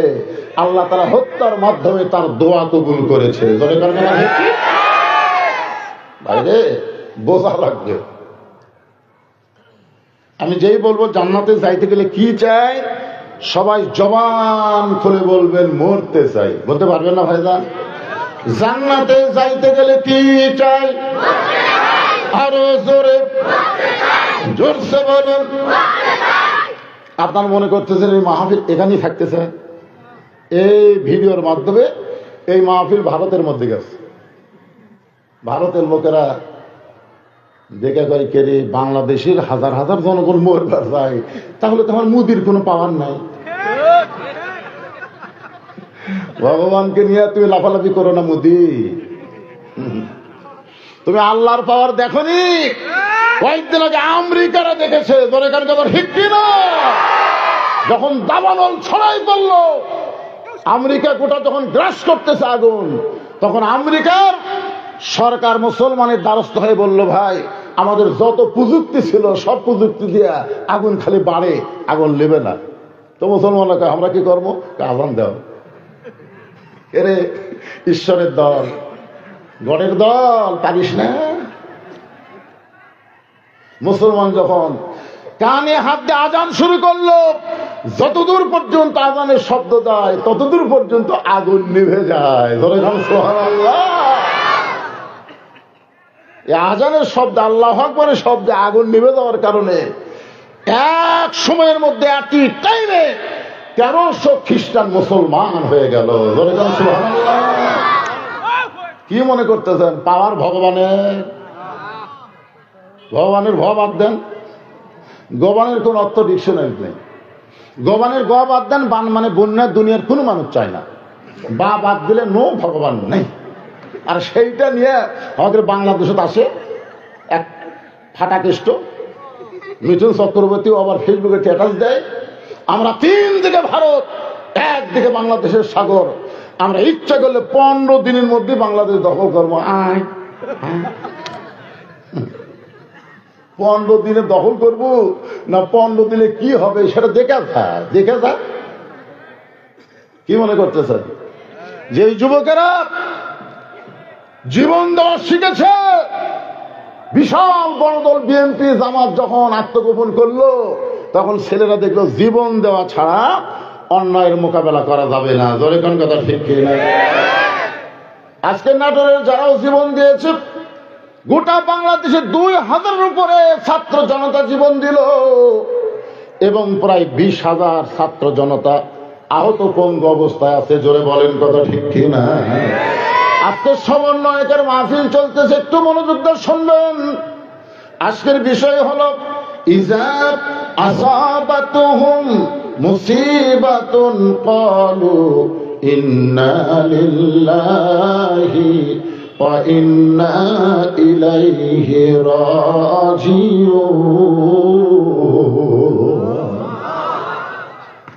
একটা গজল গায়, গান গায়, এই আয়াতের উপরে একটা গান গাবো, দেখি আপনারা বুঝবার পারেন কিনা। গাবো? কোন বনের পাখি তুমি আইলারে কোন বনে, আবার কোন বনেতে যাইতে হবে পড়ছে নাকি মনে। কোথায় আমি ছিলাম ভাই রে, কোথায় আসিলাম, আবার কোথায় যাব আমি ভুলে যে গেলাম। আমরা এসেছি, যাওয়ার কথা ভুলে গেছি। এই যাওয়ার কথা ভুলে যাই তো হাসিনা কইছে 41 সালের আগে আমার নাম আইকে। দেখছেন, এরা যারা যাওয়ার কথা মনে রাখবে, এই অহংকারমূলক কথা তারা কোনোদিন বলবার পারবে না। বলে কোন কথা ঠিক কি না? মাজা ধরে টেজর তুলে দেওয়া লাগে, কাঁপতে কাঁপতে বাইক বুকুত নিয়ে কয় খেলা হবে, খেলা হবে। যাওয়ার কথা মনে থাকলে খেলবার চাই, কেন তুই নিজে লড়বার পারিস না, তুই খেলবো কিরে? এই জন্য গানটা মনোযোগ দিয়ে শুনছেন, আর একবার শোনেন। কোন বনের পাখি তুমি আইলা রে কোন বনে, আবার কোন বনেতে যাইতে হবে পড়ছে নাকি মনে? মনে পড়তেছে? একটু মনোযোগ দিয়ে শুনবেন। আমরা এখনই বললাম মৃত্যু চাই, মৃত্যু চাই, মিছিল করলাম। মুসলমান মৃত্যুকে সবসময় যদি গলার মালা বানায়, কোনো বাতিল তাকে স্পর্শ করতে পারবে না। সে জীবনে কোনো অবস্থায় অন্যায়ের সঙ্গে আপোষ করবে না। কুল জাল হক ওয়া যাহাকাল বাতিল ইন্নাল বাতিলা কানা যাহুকা। আল্লাহু আকবার। আল্লাহ বলে, মুসা রে, মৃত্যুকে পছন্দ করার 2 নম্বর কারণ বলো। এদিকে কি মা বোনেরা আছে নাকি এই সাইডে? হ্যাঁ, তো হইচই শোনা যায়, এরা কারা? অনেক দূরে আছে। আচ্ছা ঠিক আছে, এদিকে হইচই করতেছে তো হোক। সবার এখানে জায়গা হবে না, সবাই আসতেও পারবে না। এখানে আসবার গেলে আল্লাহর দয়া লাগবে। আল্লাহ কোরআনে বলেছেন, মা আসাবাকা মিন হাসানাতিন ফামিনাল্লাহ। বান্দা বান্দির দ্বারা যখন কোনো ভালো কাজ হয়, এই কাজ বান্দা বান্দি করে না, বরং আল্লাহ করায়। আপনার বলেন তো, কোরআনের মাহফিলে বসা ভালো কাজ না খারাপ কাজ? এরপরে আল্লাহ বললেন, ওমান আসাবাকা মিন সাইয়্যাতিন ফামিন নাফসিকা। বান্দা বান্দির দ্বারা যখন খারাপ কাজ হয়, এ কাজ শয়তানও করায় না, আল্লাহও করায় না, এ কাজ সে নফসের ধোকায় পড়ে করে। আচ্ছা, তুমি বাড়ি থেকে বের হলে, আজকে রাজবাড়ি মাহফিল হবে, মাহফিলের কথা বলে তুমি বাড়ি থেকে বের হয়ে তুমি বাহিরে চিল্লাচিল্লি করতেছ, আর যাই হোক, আল্লাহ তোমাকে মুসলমানের মধ্যে কবুল করবে না। ধর এখন কথা ঠিক কি না? মুসলমানের মধ্যে কবুল না করলে এদের পরিচয় কি? আল্লাহ কোরআনে বলেন, وَمِنَ النَّاسِ مَن يَقُولُ آمَنَّا بِاللَّهِ وَبِالْيَوْمِ الْآخِرِ وَمَا هُمْ بِمُؤْمِنِينَ। আল্লাহু আকবার। কোরআন তেলাওয়াত শুনলে আপনাদের ঈমান বাড়ে না কমে? ঈমান বাড়ার লক্ষণ কি? আগুন নিভে যায় আমেরিকার কি দিয়ে? না কি দিয়ে? আজানের। এই ভাই বলতেছে আজান, আজানের প্রথম শব্দ কি? আরো জোরে, জোরসে বলুন। ঈমান বাড়ার লক্ষণ। আমাদের বাংলাদেশে আমাদের ঈমানকে যদি আমরা বাড়াতে চাই, আল্লাহু আকবার দেয়া শুরু করা লাগবে। জোরে কোন কথা ঠিক কিনা? ওয়াইযা তুলিয়াত আলাইহিম আয়াতুহু জাদাতুহুম ঈমানা ওয়া আলা রাব্বিহিম ইয়াতাওয়াক্কালুন।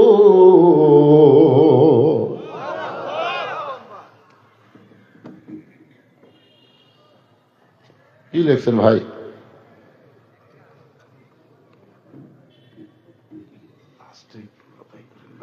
সেটা তো জানি।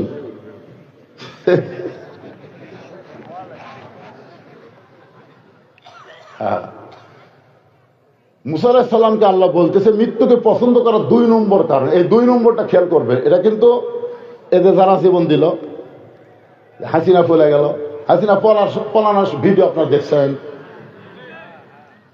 আর কিছুদিন আগে খালেদা জিয়াকে নিয়ে গেল, সেটা আপনারা দেখছেন। এই যে এক নেতা বললো না, নেতারা বসে থাকা দরকার ছিল, কিন্তু এরা ভাষণ দিয়ে চলে যায়, এরা ওয়াজ শোনে না। তো এখন হাসিনা যখন পালায় গেল, ওই সময় 2 বোন হাঁটতেছে, খেয়াল করে, আমি খেয়াল করে দেখছি। শেখ রেহানা মাথা নিচু করে হাঁটতেছে, আর হাসিনা করে যাওয়ার সময় এইভাবে চারিদিকে তাকাচ্ছে। তাকায় একটা গুনগুন করে গান গাইছিল। গানটা আপনারা শোনেননি, কিন্তু আমি শুনেছি। হয়তো বলুন হুজুর কেমনে, এটা মনে মনে মন সকালে বোঝা যায়। হাসিনা একটা গান গাচ্ছিল, কত জনকে কত কি দিলাম, যাবার কালে এক সংসারও দেখা না পাই।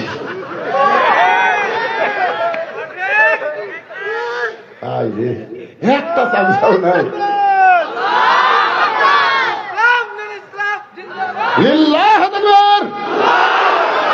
হাসিনাকে হজরত বলে, স্বামী ওসমান আগেই পলাছে। দলে কোন কথা ঠিক করে পলাবো না, পলাবো না, বোরকা গাওদা পলাছো কে রে পাগলা। যাকে স্বামীর বিজড়িত স্মৃতি থেকে এক কাপড়ে বের করে দিল, সেই বেগম খালেদা জিয়াকে কাতার থেকে রাজকীয় বিমানে করে তাকে নিয়ে যাওয়া হলো। ধরে কোন কথা ঠিক কি না? তুমি হাসিনা পলা গেলে, আর খালেদা যে কি হয়ে গেল। এখানেই বোঝা যায় ভাই, আল্লাহর হাতে মার পাশ আছে না নাই? ধরে কোন আছে না নাই? আল্লাহ বলে, মুসা মৃত্যুকে পছন্দ করার 2 নম্বর কারণ কি? মুসা বলতেছে, আল্লাহ মৃত্যুকে পছন্দ করার 2 নম্বর কারণ হলো, আমার মৃত্যুটা কেবলমাত্র আপনার জন্য আমি অক্ষ করে দিয়েছি। মরবো কার জন্যে? আরো জোরে, জোরসে বলুন। কেন হুজুরে, হুজুরে কি? বসো বসো বসো, গেলে সব করা যাওয়া লাগবে কি দাদা? মাশাআল্লাহ, এরকম ওয়াজ শুনলে আমার লাভ আছে তো। এরা হলো বদরশিদের ভবিষ্যৎ জেনারেশন। যখন কথা ঠিক, আজকে আমি এখানে বসে মজা মারতেছি, একজন এরাও মারি। আল্লাহ সবগুলোকে কোরআনের পাখি কবুল করুক। দলিত আমি বাবা শোনো শোনো, খুব মজার ওয়াজ বারে। মুসা বলতেছে, আল্লাহ মৃত্যুকে পছন্দ করার 2 নম্বর কারণ হলো, আমার মৃত্যুটা কেবলমাত্র আপনার জন্যে আমি অক্ষ করে দিয়েছি। আর সহজ বাংলা হলো, মরবো আল্লাহর জন্য। ধরে কান কার জন্য? সত্যি কারা কারা আল্লাহর জন্য মরার জন্য প্রস্তুত? 2 হাত তুলে আমার আল্লাহকে দেখান। লিল্লাহি তাকবীর। আচ্ছা হাত নামান। এই যে আপনারা হাত তুললেন, যদি সাধারণভাবে আপনারা মরেন, সাধারণভাবে যদি আপনারা মরেন, তাহলে আপনাকে রেজাল্ট কি? বুখারী শরীফের হাদিস, আল্লাহর নবী বলতেছেন, মান সাল্লাল্লাহু তাআলা আশ-শাহাদাতা বিসিদকিন বাল্লাগাহুল্লাহু মানাজিলাশ শুহাদা ওয়া ইম্মা তাআলা ফিরাশিহি, রাহুল বুখারী কিতাবুল মাগাজি। আল্লাহর নবী বলেন, আল্লাহর দ্বীনকে প্রতিষ্ঠার জন্য, এই কোরআনকে বাংলার জমিনে প্রতিষ্ঠার জন্য যারা আল্লাহর দল করবে, সবসময় তারা চায় আল্লাহ রাস্তায় শাহাদাতের কামনা। আল্লাহ তোমার রাস্তায় যেন আমি জীবনটা দিবার পারি। রাসূল বলেছেন, ওয়াই মাতা আলা ফিরাশিহি, সে যদি নিজের বিছানায় মৃত্যুবরণ করে, বাল্লাগাহুল্লাহু মানাজিলাশ শুহাদা, আল্লাহ হাসরের ময়দানে তাকে শহীদদের কাতারে দাঁড় করায়া দিবে। তাহলে আমরা যারা 2 হাত তুলে আল্লাহকে দেখালাম, অবশ্যই আমরা আল্লাহর জন্য জীবন দিব। যদি আমাদের সাধারণভাবে মৃত্যু হয়, তারপরে এই হাত তোলার কারণে আল্লাহ আমাদেরকে শহীদের মর্যাদা দিয়ে দিবে। কি বুঝলেন? ওই মাতা আলা ফিরাশিহি, সে যদি নিজের বিছানায় মরে, বাল্লাগাহুল্লাহু মানাজিলাশ শুহাদা, আল্লাহ তাআলা হাসরের ময়দানে শহীদদের কাতারে কবুল করে নিবে। আমার এলাকার এক গ্রাম সম্পর্কে ভাই আমাকে বলতেছে, ভাইজান আমার একটা ছেলে হয়েছে, আপনি আলেম মানুষ, একটা নাম রাখেন তো। তাই বললাম, তোমার ছেলের নাম রাখো আবু সাইদ। যেই করছে আবু সাইদ, আমার হাতে মধ্যে 500 টাকা দিচ্ছে, যে হুজুর এই নাম আমার খেয়ালই আসলো না হুজুর, এই একটা ভালো নাম রাখার কারণে আপনাকে 500 টাকা বকশিশ দিলাম। আলহামদুলিল্লাহ, আবু সাইদ হয়ে গেল। ওই লোকটা আমাকে, আমার ভাইটা আমাকে এসে 3 মাস পরে বলতেছে, ভাই আপনি আমার ছেলের নাম আবু সাইদ রাখলেন, কিন্তু উত্তরপাড়া আর একটা ছেলের নাম আবু সাইদ। আপনি কম তো একই গ্রামে দুই আবু সাইদ কেমন লাগে? আমি কই তখন টাকা দেয়নি পারে, এমনি এমনি রাখছে। তাহলে সকালে আপনি যা নিষেধ করেন। আমি ওর বাড়ি গিয়ে বললাম যে ভাইজান, আপনার ছেলের নাম আবু সাইদ না রেখে ইয়ামিন রাখেন, মুগ্ধ রাখেন। তো কয় কি হচ্ছে, আপনার বাজলো কোন জায়গা? আমি যদি আবু সাইদ থুই, তার একটা আইসে যে একটা কেন এই গ্রামে 10টা আবু সাইদ হলে আপনার বাঁচতে কোন জায়গায়? ওরে বাবা রে। কিছুদিন পরে খালা আমাকে মোবাইল করে বললো, বাবা তুমি হুজুর মানুষ, তোমার বোনের একটা মেয়ে হয়েছে, একটা ভালো নাম রাখো। আমি বললাম, খালা একটা ভালো নাম মুখের থেকে সবসময় আসতেছে, নামটা হলো হাসিনা। যেই খুশি হাসিনা। খালা আমার 30 সেকেন্ড কথা কয় না, মোবাইল খালি গদ গদ গদ গদ করতেছে। আমি খালা কি হলো, তুই আলেম না জালেম রে? তোর কাছে একটা ভালো নাম শুনবার চাইলাম আর তুই খুনি হাসিনার নাম বলিস। আমি তখন বুঝলাম, ওরে বাবা রে, অন্তত 50 বছর কোন মেয়ে জন্ম নিলে এই বাংলাদেশে কেউ হাসিনা নাম সহজে রাখবে না। এখন বলেন তো, মরলো কে? হাসিনা বেঁচে থেকেই পচে গেল। আর আবু সাইদ দুনিয়া থেকে বিদায় নেওয়ার পরে পাড়ায় পাড়ায় আবু সাইদের জন্ম হলো। ওয়ালা তাকুলু লিমান ইউকতালু ফি সাবিলিল্লাহি আমওয়াতুন বাল আহইয়াউ ওয়ালাকিন লা তাশউরুন। কার কথা?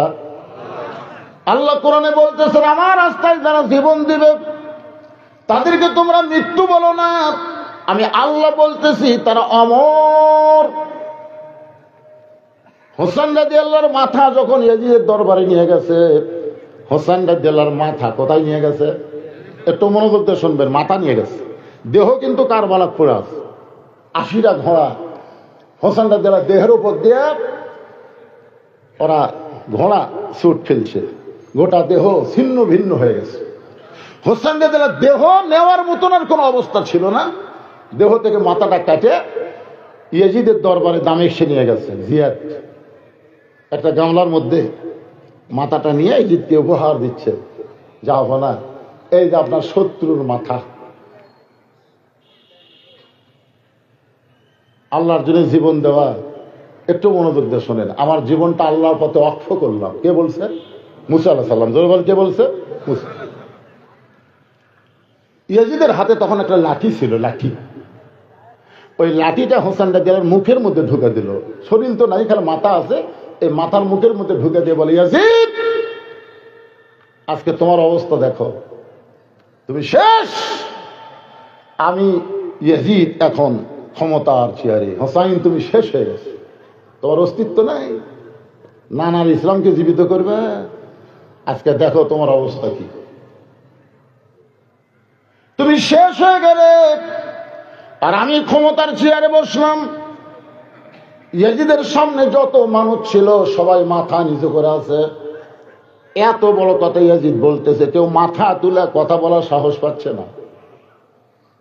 সবাই যখন মাথা নিচু করে আছে, এমন সময় 80 বছরের একজন বয়স্ক নবীর সাহাবী, নাম হলো আনাস ইবনে মালিক। 80 বছরের একজন সাহাবী আনাস ইবনে মালিক লাঠিতে ভর দিয়ে দাঁড়ায় গেছে। দাঁড়াও বুড়া মানুষ, খালি সিয়ারত বসে নামাজ পড়ো না। আজকে আমাকে মসজিদে সেটাই বললো, হুজুর আমাকে এখানে একটা সিয়ারও নেই। আমি যে কতবার আল্লাহর শুকরিয়া আদায় করলাম। আপনাকে রাজবাড়ি মসজিদে সিয়ার আছে? কথা কন না কেন ভাই? আছে। এটা মিডিয়ার মাধ্যমে গোটা পৃথিবী ছড়া পড়বে। রাজবাড়ি মসজিদে কোনো চেয়ার, সবাই ধরে বলবেন, কোনো চেয়ার নাই। পারিস না, বসে থাকা পর, বসে থাকা পর। কিন্তু চেয়ারত বসলে কুমুলিল্লাহি কানিতিন, আল্লাহর আনুগত্য আদায় হবে না। পারো তো পক্ষে দাঁড়ানো লাগবে। তুমি হাঁটে হাঁটে মসজিদে আসলে, তার মানে তুমি দাঁড়ানো পারো।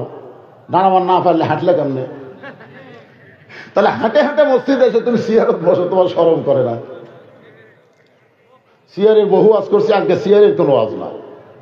দেখেন লাঠিতে ভর দেয়া 80 বছরের বয়স্ক সাহাবী আনাস বলতেছি, ইয়াজিদ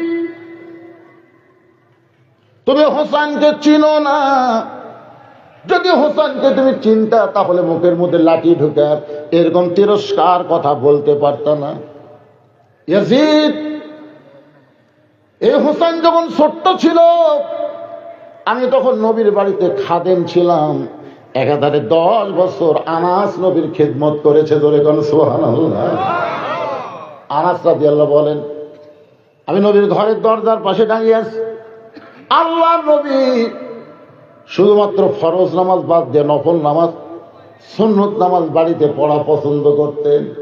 রাসূল বলেছেন তোমাদের বাড়িতে তোমরা গোরস্থান বানাবা না, অন্তত ফরজ নামাজ মসজিদ জামাতে পড়ে বাড়িতে কিছু নফল নামাজ তোমরা আদায় করো। নফল নামাজ যখন আদায় করবে ছোট ছোট বাচ্চারা তোমাদের নামাজ পড়া দেখে তারাও কিন্তু আস্তে আস্তে নামাজি হবে। জোরে কারণ ঠিক কিনা? আমি দেখছি আমার এক নাতি খুব ছোট, আমি যখন নামাজ পড়ি তখনই আমার ধারে সে খাড়া হয়, নফল নামাজ সুন্নত নামাজ যখন পড়ি আমার মতো নিয়ত করে, তারপরে আমি যখন এরকম হাত বাঁধে সূরা কেরাত পড়ি আস্তে আস্তে তখন থেকে মুখ লড়াচ্ছে, কিন্তু কোনো সূরা কেরাত জানে না, খালি মুখ লড়াচ্ছে। হয়তো ফেরেশতা বলবে আল্লাহ হুজুর সূরা পড়তেছে কিন্তু লাঠি তো কিছুই পড়ে না। আল্লাহ কয় হুজুরের মুখত যা, ওর মুখত তাই, পড়ুক না পড়ুক আমি কবুল করে নিলাম। অসুবিধা আছে? ধরে কোনো অসুবিধা আছে?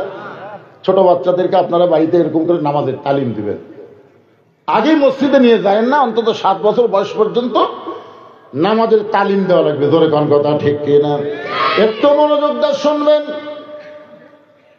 আনাস বলতেছে আমি দরজার কাছে দাঁড়িয়ে আছি, নবী আমার নামাজের সেজদায়, এমন সময় করতে হোসেন দৌড়ে এসে নবীর পিঠে চড়ে বলতে চল ঘোড়া চল, চল ঘোড়া চল। আল্লাহর নবী আছেন আমাদের সেজদায় আর হোসাইন বলতে চল ঘোড়া চল, চল ঘোড়া চল। আনাস বলিয়া দিচ্ছে রে, নবীরা যখন চল ঘোড়া বলতেছে আমি সহ্য করতে না পেরে নবীর পিঠ থেকে হোসেনকে যখন না আবার চাই, এমন সময় নবী সেজদারত অবস্থায় আমাকে নিষেধ করলেন। কিছুক্ষণ পরে হোসেন বলতেছে ঘোড়া চলে না, সে ঘোড়ার পিঠে বসে আমার লাভটা কি? এই কথা বলে ছোট্ট হোসেন যখন চলে গেল, নবীর নামাজ যখন শেষ হলো আমি তখন সামনে গিয়ে বললাম ইয়া রাসূলুল্লাহ, যে হোসাইন আপনার সঙ্গে বেয়াদবি করলো, চল ঘোড়া বললো। আমি তখন হোসেনকে না আবার চাইলাম, পিঠ থেকে আপনি নিষেধ করলেন। রাসূল বলে আনাস রে, তোমরা দেখতে পাও না, নামাজের মাধ্যমে আল্লাহ পাক আমাকে দেখাইলো। জোরে কান সুবহানাল্লাহ। এই জন্য কোরআন আল্লাহ বলেছেন অসজুদ ওয়াক্তারিব, অসজুদ ওয়াক্তারিব। যখন তুমি সিজদার ভিতরে যাবে তখন তুমি আল্লাহর নিকটে পৌঁছে যাবে। জোরে কান সুবহানাল্লাহ। আল্লাহর নবী তো মেরাজ করছেন, আমরা তো আর মেরাজ করে পারতেছি না, কিন্তু আল্লাহ রাসূল একটা কথা বলেছেন, আস-সালাতু মেরাজুল মুমিনিন, নামাজ হচ্ছে মুমিনদের মেরাজ। আর বুখারী শরীফের প্রথমে একটা হাদিস দেখবেন, মুরব্বী যাচ্ছেন বাবা, এই মুরব্বী যাচ্ছেন? আচ্ছা ঠিক আছে, যাচ্ছেন। আপনার চেহারা থেকে বুঝেছি আমার যে রোগ আপনার একই রোগ। এখন ইনসুলিন করেনি, ইনসুলিন কথা মনে হয়ে গেছে। আল্লাহ সুস্থতা দান করুক, ধরে করেন আমিন। সবাই বলে আল্লাহুম্মা আমিন। কি বলতেছিলাম? ওয়াসজুদ ওয়াক্তারিব। সেজদা মানুষকে আল্লাহর নিকটে পৌঁছে দেয়, এটা কোরআনের কথা। আর বুখারী শরীফের হাদিস হলো আনতাবুদুল্লাহ কাআন্নাকা তারাহু ফাইন লাম তাকুন তারাহু ফাইন্নাহু ইয়ারাকা। সুবহানাল্লাহ বলেন। যখন কোনো বান্দা নামাজের সেজদায় যাবে, ওই বান্দা তখন নামাজের মালিক আল্লাহকে দেখতে পাবে। আল্লাহ যদি দেখা না হয়, আল্লাহ যে তাকে দেখতেছে এই বিশ্বাস তার কলিজার ভিতরে থাকবে। আপনারা বলেন তো ভাইজান, মসজিদে যখন নামাজ পড়তে আসেন তখন আপনাকে কে দেখে? সবাই বলা লাগবে, জোরে বলেন কে দেখে? কেয়ারটেকার ইউনূস সরকার যদি আপনাকে ডাকে, রাজবাড়ির অমুক অমুককে আমার যমুনা বাড়িতে দাওয়াত, ইউনূস সরকার যে বাড়ি থাকে সে বাড়ির নাম কি? হ্যাঁ, যমুনা। আমার যমুনায় তোমাকে দাওয়াত। আপনাকে এলাকার 10 জন মানুষকে যদি এরকম বলে, তো তারকে যে 10 জনকে দাওয়াত দিয়েছে তাদের মশান বাড়বি না কমবি? তারা কি ভালো কাপড় পরে যাবি না ছেঁড়া পরে যাবি? হ্যাঁ, তাহলে মুয়াজ্জিন যখন ডাকতেছে, এটা মুয়াজ্জিন ডাকতেছে না, আল্লাহ তাআলা মুয়াজ্জিনের কণ্ঠে নিজেই ডাকতেছে। দরকার কথা ঠিক কি না? হাইয়া আলাস সালাত হাইয়া আলাল ফালাহ বলে আল্লাহ ডাকতেছে মুয়াজ্জিনের কণ্ঠে। আর এই আল্লাহর ঘরে তো আপনারা ঢুকতেছেন কি গাওয়াত দেয়া? ইউনূস সরকার আপনাকে দেখবি, আল্লাহ আপনাকে দেখবি না? আমার এক চাচা আছে, দেখি গামছা গাওয়াত দেয়া জোহর না ফোর আসতেছে, 4 হাতা গামছা। আমি বললাম চাচা এই গামছা গাওয়াত দেয়া মসজিদে আসতেছেন, আমাকে ফতুয়া দে, তুই ফতুয়া দে, নামাজ হবি না, ফতুয়া দে। আমি বললাম চাচা রাগ করলেন কেন? এই জন্যই তো হাসিনা তোর দেওয়া পারে না রে, গামছা গাওয়াত দেয়া নামাজ হবি না, কোন কিতাবত আছে? আমি বললাম চাচা এই গামছা গাওয়াত দিয়ে আপনি বিয়ের বাড়ি যাওয়ার পারবেন? চাচা বলতেছে এই বছর 5টা পাঞ্জাবি বানাইছি, আমি কি পাগল হয়েছি যে বিয়ের বাড়ির গামছা গায়ে যাবো? জামাইয়ের বাড়িতে যাওয়ার পারবেন? আমার বলে তুই ওয়াজ করে করে রাত যাই, কি পাগল হয়ে গেলে জামাইয়ের কি দাম নাই? জামাইয়ের বাড়ির শ্বশুর কোনোদিন কি গামছা গায়ে যায়? আমি বললাম চাচা যদি আপনার পাঞ্জাবি না থাকতো সেইটা ভিন্ন কথা, এই বছরই 5টা পাঞ্জাবি তৈরি করছেন, তাহলে আল্লাহর ঘরের মধ্যে গামছা গায়ে ঢুকতেছেন, আল্লাহ কি আপনাকে দেখবে না? এই জন্য বলা হয়েছে লেবাস ও তাকওয়া, এমন একটা পোশাক পরবে যে পোশাক পরার কারণে আল্লাহ ভীতি তোমার কলিজার মধ্যে ঢুকবে। যুবকেরা সারা শহর ঘুরলে তুমি টাকনুর তলে ফুল ব্যান্ড দিয়ে দেখবেন, অনেক যুবক টাকনুর তলে ফুল ব্যান্ডে ঘরে না, কিন্তু যেই মসজিদের মধ্যে আসে এরকম কেউ কি করতেছে, হুজুর টানে টানে টাকনুর উপর তুলতেছি। আরে পাগলা, টাকনু ঢাকা তুমি রাস্তায় চললে, তুমি টাকনু ঢাকা রাস্তা চললে, বলো তো টাকনুর উপরে কাপড় পরা কেন? হুজুর তা তো জানি না। বলো পাগল, পুরুষ মানুষের পায়ের টাকনু পর্যন্ত ধোয়া কি, ওদের সময় পায়ের টাকনু পর্যন্ত ধোয়া কি কথা বলেন? ফরজ। তুমি টাকনু পর্যন্ত কি জন্য ধোয়া ফরজ? কারণ রাস্তার যখন তুমি চলবে, তোমার পায়ের স্যান্ডেলে পায়ের জুতাতে রাস্তার ময়লা তোমার টাকনু পর্যন্ত ভরতে পারে। এই টাকনু পর্যন্ত ভরবে বলেই তো ওযু করার সময় টাকনু পর্যন্ত ধোয়া ফরজ। তো তোমার টাকনু যদি ফুল প্যান্টে ঢাকাই থাকে, তাহলে রাস্তার ময়লা কুড়ি ভরলো কো? হুজুর তাহলে তো রাস্তার ময়লা ফুল প্যান্টের তলে ভরলো, তাহলে তলে ময়লা নিয়ে তুমি যতই গোছো তোমার কাপড় পাক হলো না। জোরে কথা ঠিক কিনা? এই যে মরদ মানুষের জন্য টাকনু ঢাকা পোশাক পরা হলো কবিরা গুনাহ। যেই ছেলেটা টাকনুর তলে লুঙ্গি দেয়, টাকনুর তলে পায়জামা পরে, টাকনুর তলে ফুল প্যান্ট পরে, হাসরের ময়দানে আল্লাহ তাআলা ওর দিকে নহমতের নজরে তাকাবেই। এখন কারা কারা টাকনুর তলে ফুল প্যান্ট পরেন? এই তো 2-4 জন আছে, খাড়া হওয়ার কম না। টাকনুর নিচে ফুল প্যান্ট গেলে আর একটা বিপদ আছে, সেটা জানেন? সেটা কি? যারা টাকনু ঢাকা রাস্তা চলে, আস্তে আস্তে আল্লাহ ওদের মদ্দামি শক্তি কমে দেয়। এই জন্য মেয়েরা টাকনু ঢাকা থাকবে, পুরুষেরা টাকনু খোলা থাকবে। সুবহানাল্লাহ বলেন। এমন একটা ফুল প্যান্ট পরেছে, এমন টাইট ফুল প্যান্ট পরে নামাজ পড়তেছে 2 নম্বর কাতারে, আমি আছি 3 নম্বরে। রুকের টাকা সেজার কাছে 7টা যদি লম্বা হতো তাও হতো, 7 আবার ঠিক না পর্যন্ত, যে সেজদার গেছে ওর পিছনে টেবার মতন ফুলে উঠছে।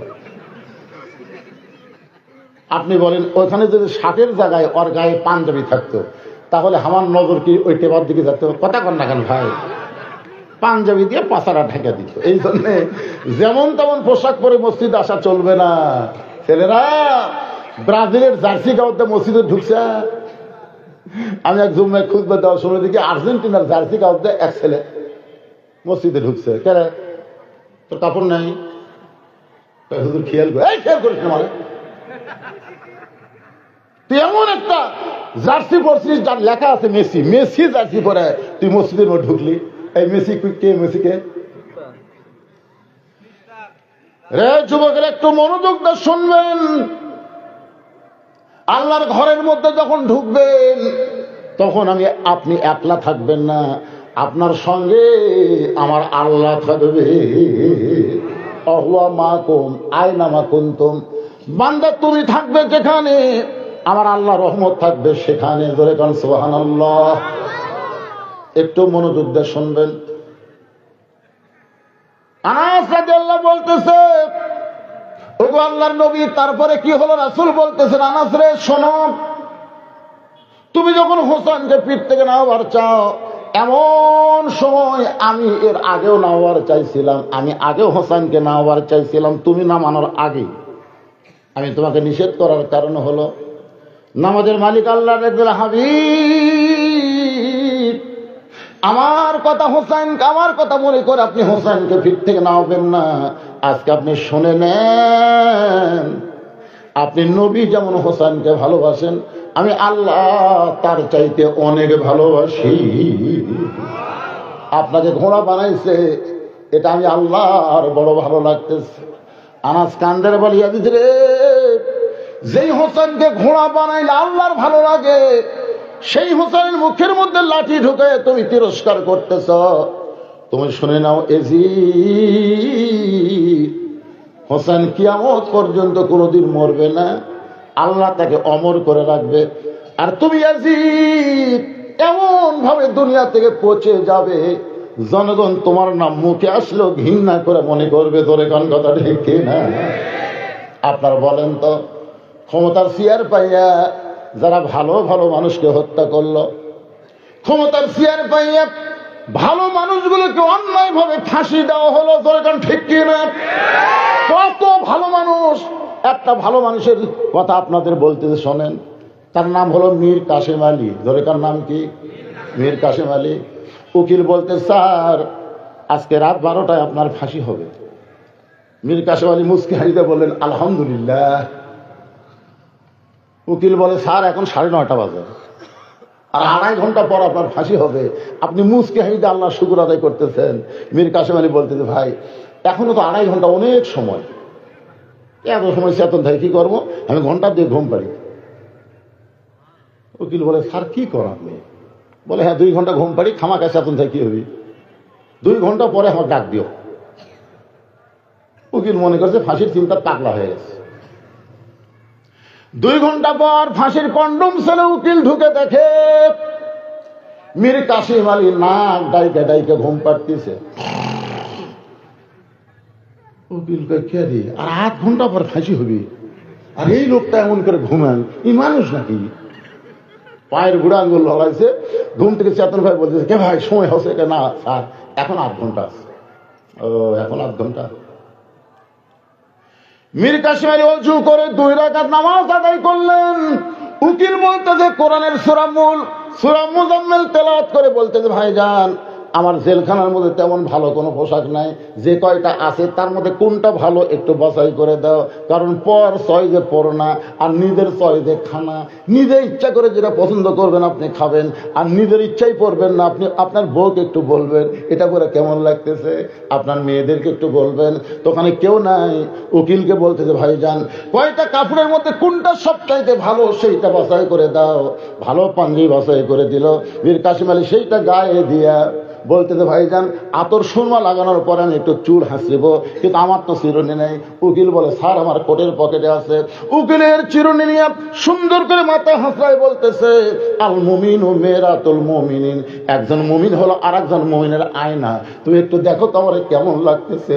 উকিল কান্দার বলে, স্যার এখনই আপনার ফাঁসি হবে, এখনই আপনার ফাঁসি হবে, আপনি কি শ্বশুর বাড়ি যাবেন নাকি? এমন করে শাসতেছেন। মীর কাসেম আলী বলে, পাগল ফাঁসি হবে আমার, আর তুমি কাঁদতেছ। ঘুমের মধ্যে আল্লাহ পাক আমাকে জানাই দিছে আমার জন্য আল্লাহর 8টা জান্নাতের দরজা অপেক্ষা করতেছে। তোমরা মনে করতেছ ফাঁসি, কিন্তু একজন মুমিন মুসলমান ফাঁসিকে ফাঁসি মনে করে না, এইভাবে তার যাওয়া লাগবে, এটাই হয়তো আল্লাহ পছন্দ করেছে। আল্লাহর বান্দারা শোনেন, আল্লাহর জন্য নিজের জীবনকে যারা ওয়াকফ করে দেয় তারা কোনোদিন মৃত্যুকে পরোয়া করে না, তারা মৃত্যুকে স্বাভাবিক মনে করে। ধরে কোন কথা ঠিক কিনা?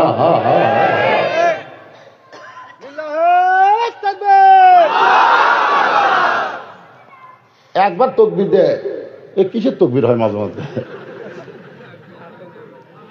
আল কোরআনের আলো না, সবাই মিলে দেন তো, ঘরে ঘরে বউ জ্বলালেন পারে না, সংসদের দরকার নেই। না না, এই যে চাপাইয়ের হারুন কি কথা জানেন, আল কোরআনের আলো, সংসদে জালো, ঘরে ঘরে জালো, এটা নাকি ধর্ম ব্যবসায়ীদের স্লোগান। এই জন্য আমরা ধর্ম ব্যবসায়ী না হয়ে একটা ভালো জাকাত মারি, সেটা হলো কি আল কোরআনের আলো সব জায়গায়। এই আলোটা সব জায়গায় জ্বলানোর দরকার আছে না নাই? এই জন্য আমরা একটু অ্যাঙ্গেলে ডোজ দিই, ওরা কিছু করার সুযোগ না পায়, ওরা আর যেন না বলতে পারে। আমরা বলবো আল কোরআনের আলো সব জায়গায় জালো। বলতে পারবে না ভাইজান? আল কোরআনের আলো, কোরআন হাদিস যেখানে, দুনিয়ার মুসলমান লিল্লাহে তাকবীর।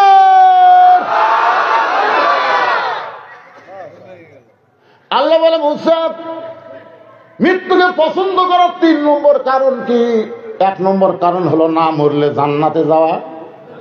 মনে রাখবেন, 3টা কারণ মনে রাখা লাগবে না? 1 নম্বর কারণ হলো না মরলে জান্নাতে যাওয়া। 2 নম্বর কারণ হলো মরবো কার জন্যে? আমরা মরবো কার জন্যে? ইন্না সলাতি ওয়া নুসুকি ওয়া মাহইয়ায়া ওয়া মামাতি লিল্লাহি রাব্বিল আলামিন। আমার নামাজ, আমার কুরবানি, আমার বেঁচে থাকা, আমার মরে যাওয়া কার জন্যে? সবাই বলবেন। মুখ বন্ধ থাকলে এখানে বিপদ হবে। রেজাল্ট হচ্ছে, যে বুঝেছেন না, রেজাল্ট হচ্ছে। তাহলে সবাই আমার সঙ্গে খেয়াল করে শোনেন, আমার নামাজ, আমার কুরবানি, আমার বেঁচে থাকা, আমার মরে যাওয়া সবই যদি আল্লাহর জন্য হয়, বাঁচাও যদি আল্লাহর জন্য, মরাও যদি আল্লাহর জন্য হয়, তাহলে মরা নিয়ে কোনো টেনশন করে লাভ আছে? আল্লাহ মুসা, মৃত্যুকে পছন্দ করার 3 নম্বর কারণ কি? অত্যন্ত মজার কারণ, অত্যন্ত একটা মজার কারণ। এটা শোনার পরে আপনার মরা নিয়ে আর কোনো টেনশনই হবে না। কি শোনার দরকার আছে না নাই? হ্যাঁ। এখন আল্লাহ বলেন মুসা, আমি আল্লাহ কেমন আছি যদি জানবার চাও, তাহলে কোথায় যাও? মনে ভুলে গেছেন? আরে এটাই তো ওয়াজ, ইন্না লিল্লাহর ওয়াজ। মনে ভুলে গেলে হবে? মুসা আলাইহিস সালাম দেখতে গেছে আল্লাহ কেমন আছে ফেরাউনের দরবারে। জায়গায় ফেরাউন একটা চেয়ারত বসে জিকির করতেছে, আনা রব্বুকুমুল আল্লাহ, আমি বললাম সবচাইতে বড় আল্লাহ। এদেশ আমার বাপের, এদেশ আমার, এদেশ আমার বাপের, এদেশ আমার। একই দিকের বারে হিসাব করলে আপনি মিল খেলে দেখবেন একই দেশ। এই দেশ তোর বাপের, এ দেশ তোর। দেশের মাটি চাই, মানুষ চাই না। যিনি মেজর জেনারেল, যিনি হাসিনাকে পলায় দিলেন, তিনি একটা বক্তব্য দিয়েছেন, আপনারা শোনেননি? হায় হায়, আরো লক্ষ লক্ষ মরে যাক, কিন্তু ক্ষমতার চেয়ার ছাড়বি নাই। আনা রব্বকুমুল আলা। একটু মনোযোগ দিয়ে শোনেন ভাই, 3 নম্বর কারণে আসতেছি। এখন কেউ ওঠেন না, পেশাব লাগলে ওঠেন না, ওঠেন না, পেশাব বন্ধ করে বসে থাকেন। ইনশাল্লাহ পেশাব জাতীয় যত রোগ এই কোরআনের উসিলায় আল্লাহ ভালো করে দেবে। সামান্য পেশাব লাগলে লাভ দটেন খেয়ে। আল্লাহ কি বলেছেন? অনুনাজ্জিলু মিনাল কুরআনি মা হুয়া শিফাউ ওয়া রাহমাতুল লিল মুমিনিন। মুমিনদের যাবতীয় রোগের ঔষধ হিসেবে শিফা স্বরূপ আল্লাহ কোরআনকে নাজিল করছে। বিশ্বাস করেন আপনারা? তো ফেরাউন জিকির করতেছে আনা রব্বকুমুল আলা, আনা রব্বকুমুল আলা। মুসা কয় কে? এখনই তুর পর্বতে কার সাথে কথা বললেন? এখনই তো আল্লাহর সাথে কথা কই আমি এখানে আসলাম। তো ই যে বলতেছে আমি সব চাইতে বড় আল্লাহ, তাহলে ওটা কে? ই কে? আপনার বলেন তো মুসা নবী কেমনে বুঝলো? বলেন, চিন্তা করে বলেন তো, মুসা নবী কেমনে বুঝলো উই কে আর ই কে? এটা বোঝার কারণ হলো কার সাথে কথা বলিছে। আমরা কেমনে বুঝবো? আমরা আল্লাহর কোরআনকে যখন বুকে তুলে নিব, আল্লাহর কোরআনকে যখন বুঝবো, আল্লাহর কোরআনকে যখন পড়বো, তখন আমরা কোনো কালেই ফেরাউনের শাসন মানে নিব না। কি মুসা আলাইহিস সালাম কি বলবে? সুবহানাল্লাহ ভাই, সুবহানাল্লাহ ভাই, ভাই আপনি ভালোই করছেন ভাই, তাই বলবে। সঙ্গে সঙ্গে মুসা নবী ফেরাউনের জিকির বন্ধ করে দেওয়ার জন্য, অন্যায় জিকির, শিরক জিকির, বেহক জিকির বন্ধ করার জন্য বললেন লা ইলাহা ইল্লাল্লাহু মুসা কালিমুল্লাহ। এখন বলেন লা ইলাহা ইল্লাল্লাহর কাছে আনা রব্বুকুমুল আলা চলবি? আল্লাহর কাছে ভগবান চলবি? আল্লাহর কাছে ঈশ্বর চলবি? আল্লাহর কাছে গড় চলবি? সব বাতিল। সঙ্গে সঙ্গে ফেরাউন দাঁড়িয়ে বলে মুসা, তোর আল্লাহর জিকির করবি, তোর আল্লাহর জায়গা যা, আমার রাজত্বের মধ্যে তোর আল্লাহর জিকির চলবি না। আপনারা বলেন তো মুসা নবীর রাগ বেশি না কম? কত বেশি? তাহলে আজরা এসে সালাম দেয়নি, আজরা এসে খালি সালাম দেয়নি, মুসা আপনার জান কবজ করবার চাই। মুসা আলাইহিস সালামের সাথে সাথে আল্লাহর সাথে, আল্লাহ ইয়া আজরাইল আমাকে সালাম দিল না, সরাসরি কয় মুসা তোমার জান কবজ করে চাই। আল্লাহ কয় কি করবো? কয় একটু সাইজ করবো। আল্লাহ কয় মুসা আজরাইলের অনেক শক্তি রে, আপনি কিভাবে সাইজ করবো? বিসমিল্লাহকে একটা চল মারবো, তাতে যদি আজরাইল না লাগে বুঝবো তোমার পাওয়ার নাই, কারণ বিসমিল্লাহ মানে কার নামে? আল্লাহ। আল্লাহ বলতে ঠিক আছে, মুসা ডাকতে চায়। আমার দেখলে সবাই ভয় পাই, আবার ডাকে খেলে। যে এরিয়ার মধ্যে গেছে বিসমিল্লাহকে মারছে সব, এক সরে বাম চোখের মুনি উল্টে বের হয়ে গেছে। চিন্তা করছেন যে আজরাইলকে চল মারবার পারে, তার হাতত বল আছে না? ফেরাউন বলতেছে তোর আল্লাহর জিকির করবার চাইলে তোর আল্লাহর জায়গা যা, আমার রাজত্বের মধ্যে তোর আল্লাহর জিকির চলবে না। সঙ্গে সঙ্গে মুসা নবী হাত চুলকায়, মুসা নবী এভাবে হাত চুলকায়, আল্লাহ তো বুঝতে পারছে। এখন ফেরাউনক বসাবি, এক চর দিয়ে বাবুরচি মারছে, এক চর। জোরে কোন কয় চর? দোকানদার কান দিচ্ছে, মুসা বলে কান দিস কেন? ফেরাউনের বাবুরচি সব বাকি খেয়ে টাকা চালিয়ে দোকান তুলে দেবো। আওয়ামী লীগের ক্যাটারির মতন কথা বেশি করছে কেন? দোকান তুলে দেবো রে। মুসা বলতেছে ফেরাউনের ক্যাটার বাবুরচি কুটি যাচ্ছে, হাতির মতন হাঁটতেছে, সামনে জায়গায় টেকা দে, টেকা দে। ফেরাউনের বাবুরচি তুই কে রে টুপি আল্লাহ? এই মুন্সি, আমি ফেরাউনের বাবুরচি রে, আমি ফেরাউনের দল করি। মুসা কাহিনী আল্লাহর দল করি, দেখি তোর ফেরাউনের শক্তি বেশি না আমার আল্লাহর শক্তি বেশি। এইটা বিসমিল্লাহ এক চল মারতে, চল মারাও সারা, মারাও সারা। এখন আপনারা বলেন মুসা নবীর হাতত বল আছে না নাই? মুসা নবী যখন হাতের তালু চুলকায়, এমন সময় আল্লাহ বলেন উদউ ইলা সাবিলি রাব্বিকা বিল হিকমা মাউইযাতিল হাসানা। জোরে বলেন সুবহানাল্লাহ। মুসা, আমি তোমাকে ফেরাউনের কাছে আমি আল্লাহ কেমন আছি দেখবার পাঠাইছি, মারামারির জন্য পাঠাই নাই। যদি পারো হিকমতে কথা বলো। এবার মুসা নবী হিকমতে বলতেছে, ফেরাউন তুমি যে আনা রব্বুকুমুল আলা, আল্লাহর দাবি করতেছে, তুমি কি খাও? পাশে হামান বস থেকে বলতেছে আমার আল্লাহ খায়। হামান মানে বোঝেননি? ওয়াইদুল কাদের কাছে বসে থাকে বলতেছে আমার আল্লাহ খায়। মুসা বলতেছে আমার আল্লাহ খাওয়ায়। ভারত যতই চিনি বন্ধ করে দে, যতই আলু বন্ধ করে দে, যতই পেঁয়াজ বন্ধ করে দে, বাংলাদেশের মুসলমানের কোনো ক্ষতি হবে না। তোরা বর্ডার বন্ধ করে দিবি, আমি আসমানের রহমত বরকতের দরজা খুলে দিব। ভারতে হাই হাই কি হলো রে? আলুওয়ালা পেঁয়াজওয়ালারা গলার দড়ি দিল, আপনার জানেন না? কে রে পাগলা ভারত, ভগবানের জাত, তোরা জানিস আমাদের ক্ষমতা। আল্লাহ কোরআনে বলেছেন ফালিয়াবুদু রাব্ব হাযাল বাইত আল্লাযী আত'আমাহুম মিন জু'ইন ওয়া আমানাহুম মিন খাউফ। ওই ঘরের মালিকের তোমরা গোলামি করো, নামাজ পড়ো। আমি আল্লাহ দুইটা পুরস্কার সঙ্গে সঙ্গে তোমাদের দিব। এক নম্বর পুরস্কার হলো তোমাদের রিজিকের কোনো চিন্তা করা লাগবে না, তোমরা কোনোদিন ক্ষুধার্ত হয়ে মারা যাবে না। আমি আল্লাহ তোমাদের রিজিকের ফয়সালা করে দিব এবং যাবতীয় ভয় থেকে, ওই ভারতের অ্যাটম বোম থেকে, বোমা থেকে, অস্ত্র থেকে আমি আল্লাহ পুরাপুরি তোমাদের নিরাপত্তা দিয়ে দিব। অন্য জায়গায় আল্লাহ বলেছেন ওমা মিন দাব্বাতিন ফিল আরদি ইল্লা আলাল্লাহি রিজকুহা। জোরে কর আল্লাহু আকবার। কি বিরক্ত হচ্ছেন? না না, এই লড়াচড়া করবে কেন? আমি এখনই বললাম কোরআনকে মহব্বত করে বসে থাকেন, যাবতীয় রোগ আল্লাহ দূর করে দিবে। বিশ্বাস হয় না আপনাদের? বিশ্বাস হয় না? তাহলে যান, ঘুম ধরবি না, বাড়ি যাবেন, ঘুম ধরবি না। দেখেন ইডি চুলকাবি, মাথা চুলকাবি, পা চুলকাবি, আজ ঘুমই ধরবি না। আল্লাহ পারে না? পারে পারে না। 3 তালা থাকে, ঘুমের ট্যাবলেট খায়, তাও চোখ খালি লাটার মতন করে থাকে।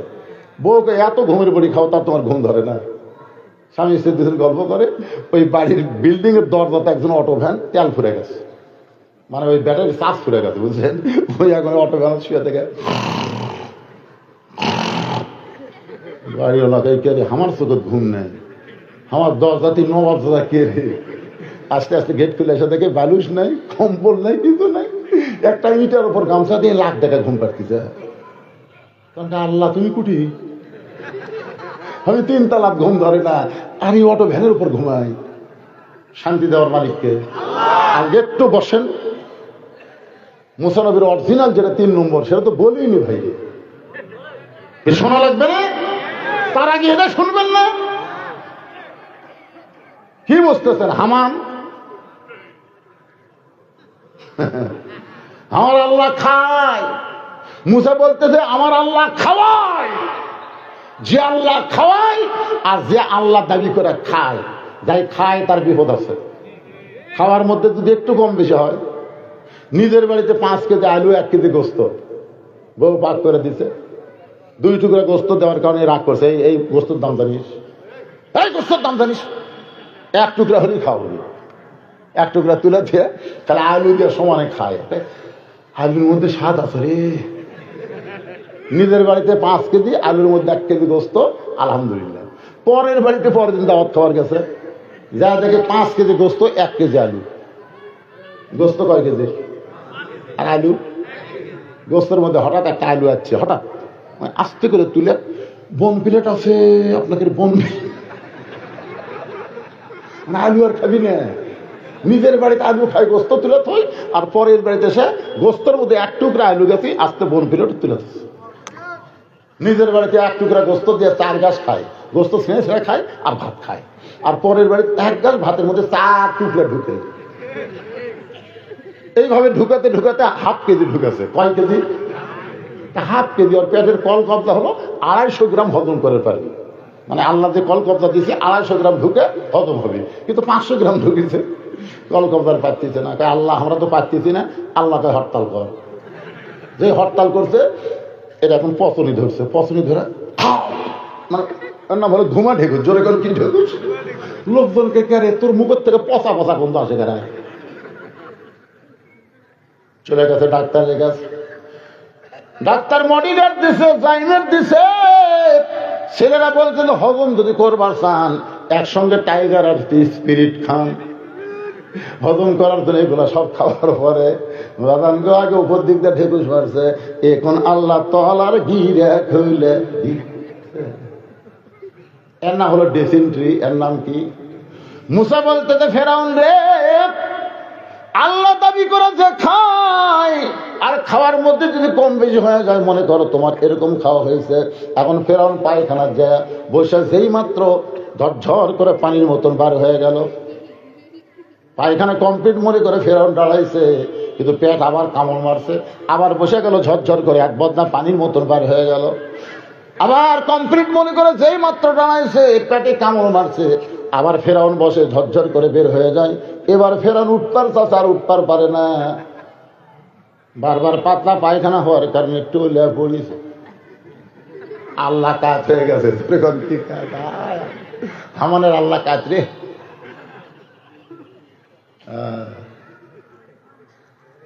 ফেরাউন টোলা পড়লে কি হবে? ভাষা ঠিক আছে, চিল্লা বলতেছে এ আমার সাঙ্গ পাঙ্গ কোথায় রে? আমি আল্লাহ হয়ে পায়খানা করতে করতে দুর্বল হয়ে পড়ে গেছি, আমার টাইনে বার কর। এবার ফেরাউনের সাঙ্গ পাঙ্গ পায়খানার দরজা খুলে দেখে আনারব্য কোমল আলা কাত হয়ে আছে, ধরে কান্তি হয়ে আছে। অনেকে কিন্তু ফেরাউনের চাকরি করে বেতন খাওয়ার জন্য, মনে মনে ফেরাউনকে ভালোবাসে না, এরকম আছে না নাই? পুলিশের মধ্যে একজন পুলিশ আজকে আমাকে দেখা করলো, এখানেই দেখা করে বললো, হুজুর আমরা হাসিনার সময় চাকরি করছি, কিন্তু হাসিনাকে আমরা ভালোবাসি না। আছে না নাই? দরকার আছে না নাই? আল্লাহর বান্দার একটু মনোযোগ দিয়ে শুনবেন। সাংসদের মধ্যে একজন চিল্লায় বলতেছে, এত ক্ষমতার অহংকার করেন 1 লাখ বার হওয়ার পারেন না, এত ক্ষমতার অহংকার করেন 1 লাখ বার হওয়ার পারেন না। যেই মাত্র মুসা এই কথা কইছে হিকমতের সাথে, ফেরাউন বলতেছে ধর। মুসা বলতেছে আল্লাহ হিকমতের সাথে দাওয়াত দিলাম, তারপর আমাকে ধরবার, এখন কি করব? আল্লাহ কয় দৌড়া। মুসা কয় আল্লাহ এটা একটা কথা হলো? আল্লাহ কয় দৌড়া, 15.5 বছর দৌড়া। ফেরাউনকে ধরবো আমি, জাগা মতো পাগলা, তুই দৌড়া। মুসা সমানে দৌড়াই, আর ফেরাউন সাঙ্গ পাঙ্গ দিয়ে আমার ভাই দৌড়াচ্ছ, আমার ভাই দৌড়াস। মুসা ফেরাউন আরো অহংকার বেড়ে গেছে, ধর। একবারে 3 দিকে ফেরাউনের সামনে হলো সাগর। ফেরাউন বলে মুসা আর দৌড়াস না কেন, এখন দৌড়া। মুসা বলে আল্লাহ আমার দৌড় দেওয়ার জায়গা শেষ হয়ে গেল, এখন সামনে সাগর দেখি, 3 দিকে ফেরাউনের সৈন্য দেখি, এখন কি করব? আল্লাহ বলে মুসা রে এখনই তো কাম শুরু হবে, এখনই কাম শুরু হয়ে যাবে। নাসরুম মিনাল্লাহি ওয়া ফাতহুন কারীম ওয়া বাশশিরিল মুমিনিন। আল্লাহর বান্দারা একটু মনোযোগ দিয়ে শুনবেন। আল্লাহ বলে মুসা রে মৃত্যুকে পছন্দ করার 3 নম্বর কারণ কি? মুসা কোন মৃত্যুকে পছন্দ করার 3 নম্বর কারণ বলার আগে, এই রাজবাড়ী মসজিদের উন্নয়ন কল্পে আজকের এই মাহফিল হচ্ছে ভাই। আমার যখন স্লিপ দিছে তখনই কিন্তু বলতে পারতাম, কিন্তু স্লিপ দেওয়ার পরে আমি 1 ঘন্টা 10 মিনিট ওয়াজ করে বলতেছি, তার মানে বোঝা গেল আমি আদায় করার জন্য এখানে আসি নাই, মূলত আমি আপনাদেরকে কোরআনের আলোকে আলোচনা শোনাবার আইছি। জোরে কোন কথা ঠিক কি না? এই জন্য দেখেন ঘড়ির দিকে তাকায় দেখেন, এখন বাজতেছে 11:20। যখন আমার স্লিপ দিছে তখন তো 10:30টায় বাজে, এই জন্য 5টা মিনিট। তারা আবার মনে করবে হুজুরকে একটা স্লিপ দিলাম, আর মসজিদের জন্য একটা কথাও পায় না। তা আল্লাহর ঘর মসজিদের জন্য কি দিবেন আপনারা? আপনাদের কাছে যদি ব্যাগ যায়, রুমাল যায়, আপনার 1 টাকাও দিবেন না, এরকম কোন আল্লাহর বান্দা আছেন? আল্লাহ ওসমানকে ডাক দিল, ওসমান আল্লাহ নবী শোনেন, পরে আল্লাহ নবী ওসমানকে ডাক দেবেন, ওসমান আল্লাহ তোমাকে কত সম্পদ দিছে তোমার কি জানা আছে? ওসমান বললেন ইয়া রাসূলুল্লাহ, আল্লাহ আমাকে কত সম্পদ দিছে তার সম্পদের হিসাব দিবার পারবো না, তবে একটা হিসাব দিবার পারি। তো হিসাবটা হলো, আমার সমস্ত সম্পদ যে গুদামের মধ্যে রাখছি, ওই গুদামে তালা দিয়ে চাবি টানার জন্য একটা উট হিমশিম খায়। কি টানার জন্য? তালা টানার জন্য না, ওদের চাবি বোঝেন না, তালা দিয়ে চাবি। এই চাবি একটা উটের উপর রাখলে একটা উট চলতে চলতে ক্লান্ত হয়ে যায়। আল্লাহ নবী বলে ওসমান, তাহলে আল্লাহ তোমাকে অনেক সম্পদ দান করেছে, এখন যদি আল্লাহ বলে ওসমান আমার সম্পদ আমাকে ফেরত দাও, এখন যদি আল্লাহ বলে ওসমান আমার সম্পদ আমাকে ফেরত দাও, তাহলে তুমি কি করবে? ওসমান গনি উটের রশিটা ধরে নবীর হাতে বললেন ইয়া রাসূলুল্লাহ, শুধু সম্পদ না, উট যে চাবি বহন করে এই উটটাও আল্লাহকে দিয়ে দিল। আল্লাহ নবী বলে ওসমান সবই যখন আল্লাহকে দিয়ে দিলা, তাহলে তোমার জন্য তুমি কি রাখলা? ওসমান বলে নবী গো, আমার বুকটা চিরে যদি আপনি দেখেন তাহলে দেখবেন ডান পাশে আল্লাহ আর বাম পাশে মুহাম্মদ রাসূলুল্লাহ। এই 2টা সম্পদ থাকলে আমার আর কোনো কিছু দরকার না। সঙ্গে সঙ্গে নবী আসমানের দিকে তাকালেন, এভাবে আসমানের দিকে তাকায় আছেন। আল্লাহ বলে হাবিব আসমানের দিকে তাকায় কি বলতে চান? নবী বলেন আল্লাহ আমি ওসমানকে কি দিব? পুরস্কার দেওয়ার মতো কিছুই নাই। আল্লাহ বলে আমার জ্ঞানী ডিগ্রি ওসমানকে দিয়া দিলাম। তাহলে আমাদের যে সম্পদগুলো আছে, কাছে যে টাকা পয়সা আছে, এই টাকাগুলো পয়সাগুলোর মালিককে? যারা বলবেন না আল্লাহ মরার আগে যেন বোবা হয়, আল্লাহ জোরে কোন মালিক কে? আরো জোরে জোরসে বলুন। এখন যদি ব্যাগ যায়, রুমাল যায়, কারা কারা দিবেন না হাত তোলেন তো দেখি। যারা দিবেন না তার মানে সবাই দিবেন, সবাই দান করবে। ভাইজান আপনারা 5টা মিনিট একটু ধৈর্য ধরে, এই আদায়ের জন্য 5 মিনিট আপনাদেরকে দিলাম, একটু ধৈর্য ধরে ওটা বসা করবেন না। আপনাদের কাছে ব্যাগ যাবে, রুমাল যাবে। ব্যাগ রুমাল নাই আপনাকে? হ্যাঁ, মাদের মধ্যেও যাবে। আমার মায়েরা যারা আইছে, মায়েদের মধ্যেও মেয়েরা আদায় করবে, ওখানেও আদায় হবে ইনশাল্লাহ। আমার এই বাচ্চাদেরকে দেন, এই তোমরা উঠো, তোমরা সবাই উঠো, সবাই উঠো, ছাত্ররা যাও, ওদিকে যাও, চলে যাও। হ্যাঁ, ব্যাগ নিয়ে যাও বাবা, ব্যাগ নিয়ে যাও। আর এই ব্যাগ আদায় করার এই যে 5-10 মিনিট যা লাগবে, এই সময়ের মধ্যে একজনও যেন নড়াচড়া করেন না। 5 বস্তা, 10 বস্তা, 5,000, 10,000 রাজবাড়ি এলাকার যারা আছেন তাদেরকে আমি বলবো, এখানে আল্লাহর কোনো বান্দা আছে